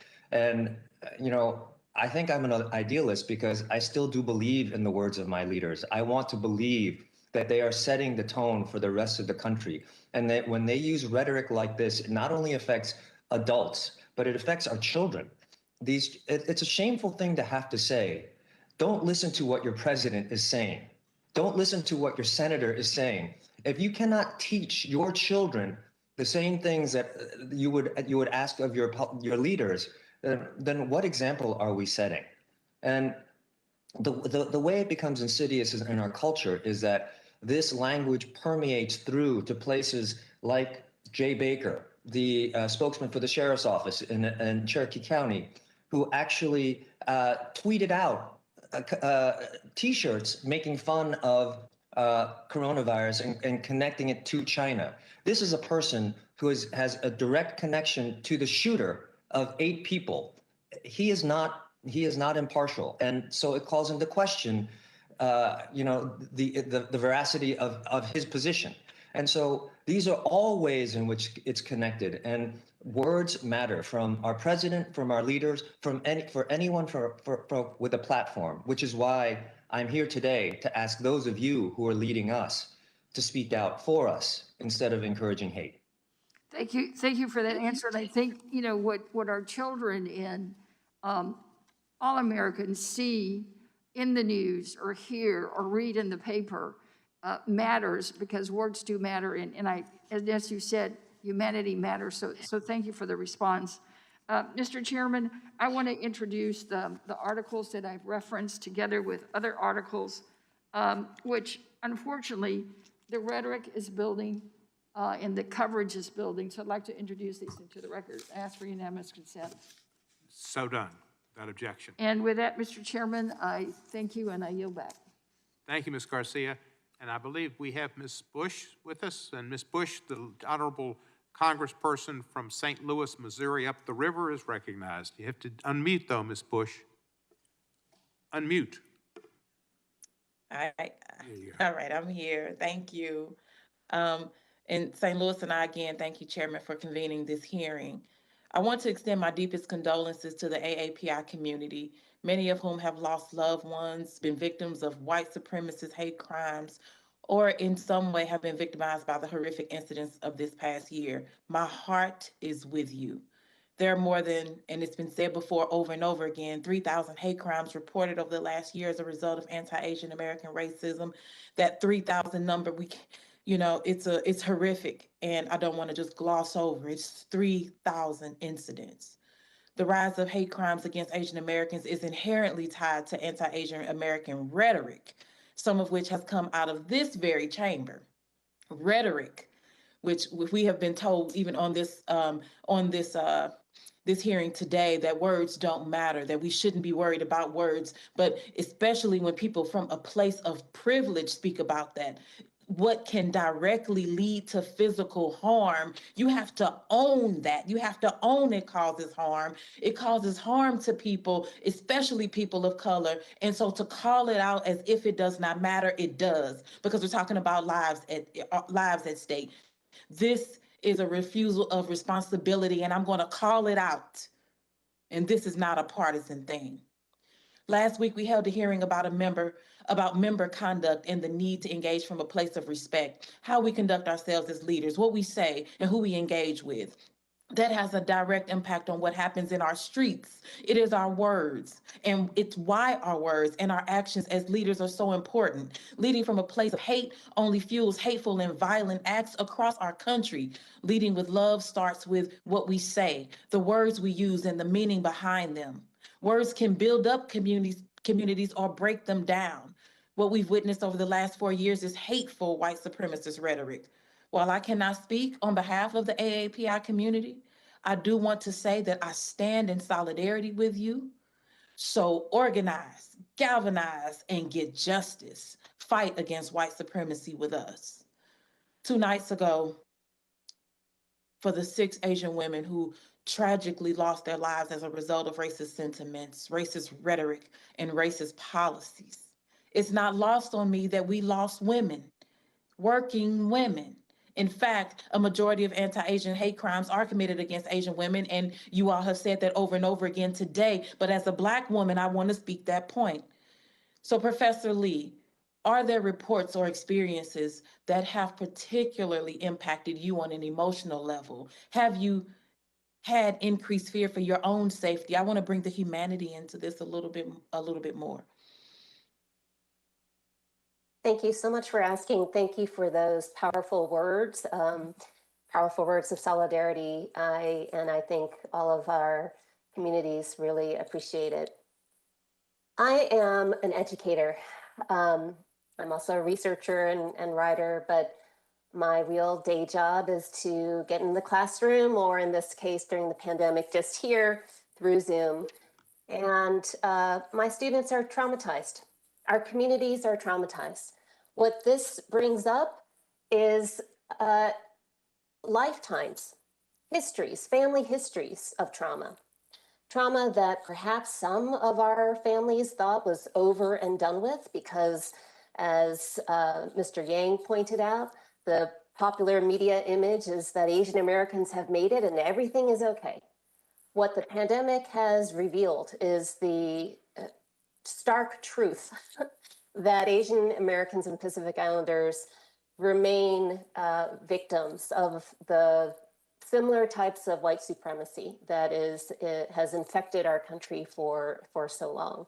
So we have people who are afraid to go about their neighborhoods, to do their daily businesses, but we also have an outpouring of new resilience, I believe, a wake-up call, as Daniel J. Kim mentioned, a a reminder that we have been here before, that we have acted out, we have organized, we have sought justice in solidarity with others, and that we'll continue to do so. Thank you. Mr. Yang, in addition to potential legislation, what are there community actions being successfully taken to combat this anti-Asian American violence and harassment? And how best can the government support these efforts, the federal government? Thank you very much for that question. Thank you for the solidarity. Absolutely, the federal government can do more in terms of appropriations to make sure that these community organizations have the resources that they need, whether it is through grants through the Office of Justice Programs at DOJ, ensuring that there's language access, ensuring that there's multilingual capacities, there's budget items for that. Those are some of the small pieces that the federal government can do. Certainly the COVID-19 hate crimes bill from Representative Mang and Senator Hirono is another piece to that, along with the Jawahir Hire No Hate Act. I apologize, but I do need to go to one prior statement that Representative Garcia made about statements by senators. One report that we received on our website, Tracking Hate, this person reported, my dad and I were stopped at a red light when my dad noticed a man on the sidewalk. That man came up to me, called me a female, so I'm not going to use the word, a few times, and then threatened to kick our teeth in. He did this while calling us disgusting mother effers and telling us we need to stop eating bats and bringing diseases over here. So yes, words matter. Words of our leaders matter. Thank you. Yes, thank you. And Mr. Chair, I ask consent to enter into the record a document from the Asian American table that details the kinds of programming that are crucial in this moment. Without objection, shall be done. Thank you, and I yield back. Thank you, Ms. Bush. And now I recognize I shouldn't say the other lady, the first lady from Houston, Texas, home of Archie Bell and the Drells, where they not only sing, but they dance, Ms. Sheila Jackson-Lee. Chairman, thank you so very much. Let me very quickly say that all of us went into a extensive moment of mourning for the loss of those women and men and others in the killings in Atlanta. But we cannot ignore, we cannot be unsisterly and unbrotherly-like to not notice the fact that they were innocent and 6 were Asian women. Asian Americans, our sisters, we will not ignore. I would like to have a video shown right now. We just, how to say, stuck my face with a knife. After the slash, the father of 3 says the attacker ran off. But as Bowie went for help, the 19-year-old suspect came back. He just focused to my son was just stuck. He said, but I'm trying to save them, and suddenly I ran to them and pulled the car, but I cannot. It's a little bit late.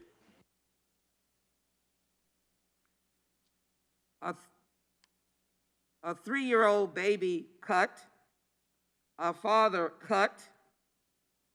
The assailant did this heinous act. Are we live? The assailant did this heinous act because he thought the family was Chinese and infecting people with the coronavirus. He thought the family was Chinese and they were infecting people with the coronavirus. Take your heads out of the sand. Where is the dignity? Where is the power of the respect for all people and the love of Americans? And so as we look at the outrage, let me put into the record the 45th president always referring to coronavirus as a China virus or Kung Fu. Let me call his name, President Trump. Let me also say in 1942, and I'm glad Congressman Matsui mentioned it, President Franklin Delano Roosevelt signing Executive Order 9066, which ordered the forced internment of 120,000 Japanese Americans during World War II. Innocent, patriotic Americans. In 1982, amid a downturn in the U.S. automobile industry, the competition was blamed on Japanese companies. A Chinese American, Vincent Chen, was beaten to death. Not one of his perpetrators experienced time in jail. And so, to you, Mr. Kim, on the evening or the discovery of who did this heinous crime of killing 8 people, 6 of them Asian women, a law enforcement officer decided to say the words, "This individual had a bad day, and this is what happened." I have a question as well for Mr. Kilcarney, but would you, Mr. Kim, just from your gut, just from your spirit, when you hear on national television after the murder of 6 Asian women that it had a bad day, what are your thoughts? Thank you for your question, Representative. Well, I will tell you to start that, when I have a bad day, I think about going home, having a beer, and watching a movie with my family. I don't think about going out and murdering 8 people. It says a lot about this person that when he says that he's trying to eliminate temptation from his life, instead of seeking help for himself, his way of eliminating temptation is to kill people, take a gun and shoot people. And when he talks about sexual temptation, what does it mean when he sees the manifestation of sexual temptation as an Asian female? These are 3 places all that had an association with Asian people. If this were a synagogue or a black church and someone shot up those places, would we really be asking whether this is a hate crime or not? And would we really have the burden of proof? It's really important, I think, that you highlight Vincent Chin, because the judge in the case of Vincent Chin said that his white murderers, these are not the kind of men you put in jail. Thank you, Mr. Kim. And it echoes directly with what Jay Baker said when he tried to downplay the crime by saying he was having a bad day. Thank you. Thank you so very much. Mr. Kilcarney, if I could get this question to you. What does the data show about the impact of anti-Asian rhetoric and violence that has on the mental health of members of the community? And then just quickly, Ms. Lee, if you would just quickly on the historical record, which we've seen in other populations like African Americans who were enslaved, that 1882 law, how does it continue to negatively impact? Mr. Kilcarney on the data very quickly, and I thank the chairman for his indulgence. I'll be finished after these questions. I thank him very kindly. Mr. Kilcarney? Thank you so much for your question. We know that over 700 incidents included use of rhetoric against our community members, and that included virulent animosity, scapegoating, as well as anti-immigrant sentiment and racist characterization. And it has led to a 155% increase in depression and anxiety in our community members. I thank you, Professor Lee, and let me indicate, Ms. Kilcarney, let me correct the record. Thank you so very much. I had stepped out when you were doing your testimony. Professor Lee, how does that historical Yes, thank you. moment? Absolutely interconnected. When we are passing these first federal laws to single out an immigrant group for exclusion based on race, we are also instituting Jim Crow segregation. We are also continuing our wars and genocide of Indigenous Americans. White supremacy impacts all of us. It may impact us differently, but it impacts us all the same. Thank you. Thank you, Mr. Chairman. This is an excellent hearing. I thank you. I will commit to all of the witnesses my commitment to anti-hate legislation, specifically dealing with Asian Americans, and really all of us, your dad and others, stand together in fighting against inequality in America. We will not have it. We will not stand for it. We stand with you. With that, I yield back, Mr. Chairman. Thank you, Ms. Lee, and I would ask unanimous consent to submit 60 letters and documents from civil rights groups and NGOs that were submitted today. Without objection, they're entered into the record. Mr. McClintock, I see you're with us, and would you desire any time? You're certainly afforded it. Yeah, yes, I would. Thank you, Mr. Chairman. You're welcome. You're recognized for 5 minutes. Thank you. We seem to be confusing opposition to the Chinese government, including its actions during the coronavirus pandemic, with hostility toward Americans of Asian descent.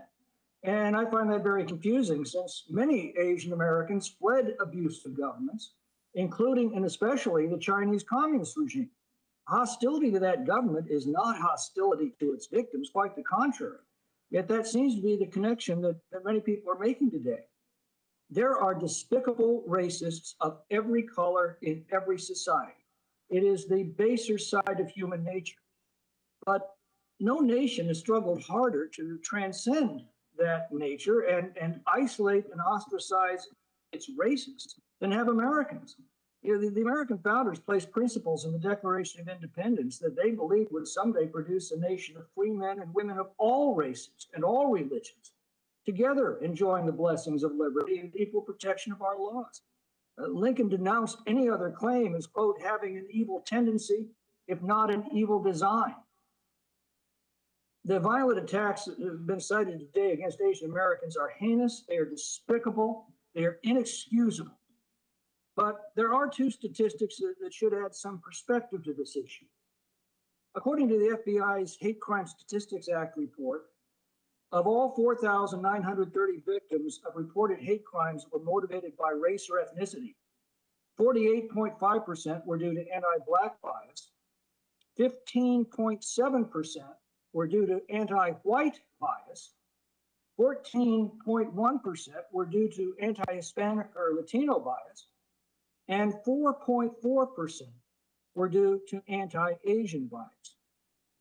What should make us all proud as Americans is the fact that Asian Americans have the highest median income of any ethnic group in America, including white Americans. Median income for Asian Americans is 38% higher than the national median.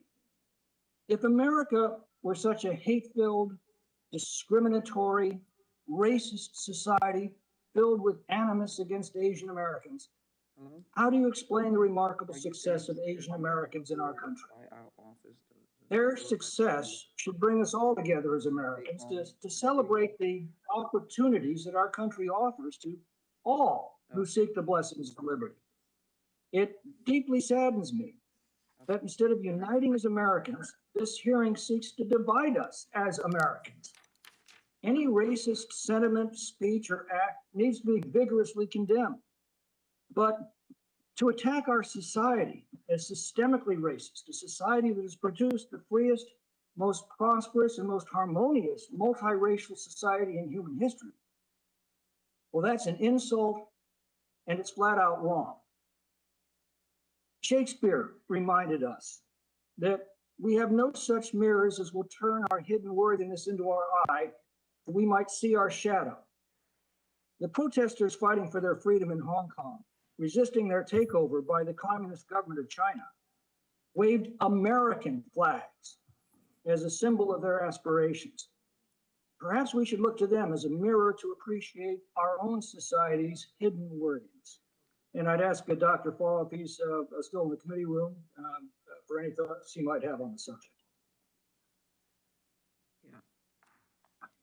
Do you yield back the rest of your time, sir? I'd like to yield it to Dr. Fall if he's still Okay, there. Sure. Dr. Fall, he yielded to you. Oh, thank you. It's Mr. Fod. I don't have my doctorate degree, but thank you. You know, I think the congressman's words were very powerful. I do agree that we're all Americans. We're all entitled. We all have our individual rights, individual liberty. No one has more or less liberty than someone else because of race. So I think what comes out of this hearing should be that we're all entitled to equality before the law, to be treated as individuals, to be treated based on our own individual aspirations, individual achievements, and individual accomplishments, and not to be discriminated against because we happen to be in a racial group that someone else might not like. Thank you. Would the congressman yield? Exactly. Thank you. Would the congressman yield? This is. Yes. Would you yield for a moment, Ms. McClintock? Of course.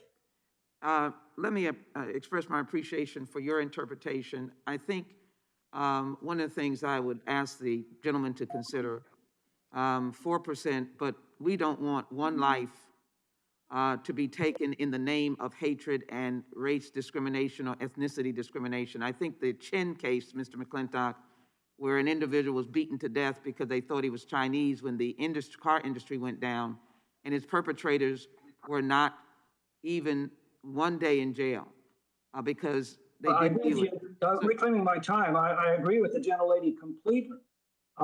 What I think we need to be careful about is tainting our entire society with the actions, the hideous actions of a few, whatever their race, and whatever is the race of their victim.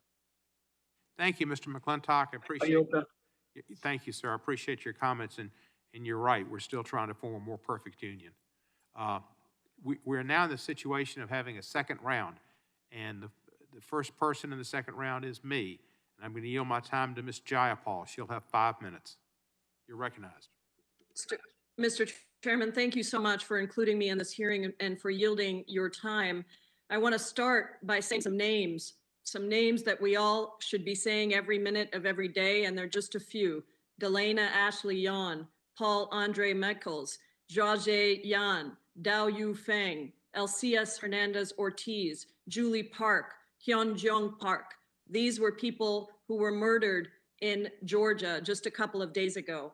And Mr. Chairman, I would just say, as an Indian immigrant woman, the first South Asian American elected to the House of Representatives, the violence and discrimination targeting the Asian American community hits very close to home. And it's been a difficult hearing, an important hearing, but a very difficult hearing for many of us. Shortly after 9/11, I founded One America, Washington State's largest immigrant rights group, initially to fight back against backlash targeting Muslim, Sikh, and South Asian communities. Back then, it was Balbir Singh Sodhi, who was murdered on September 15th, 2001 in Mesa, Arizona. He was shot 5 times by a man who just, quote, wanted to kill a Muslim. A man who said, as he was arrested, "I stand for America all the way."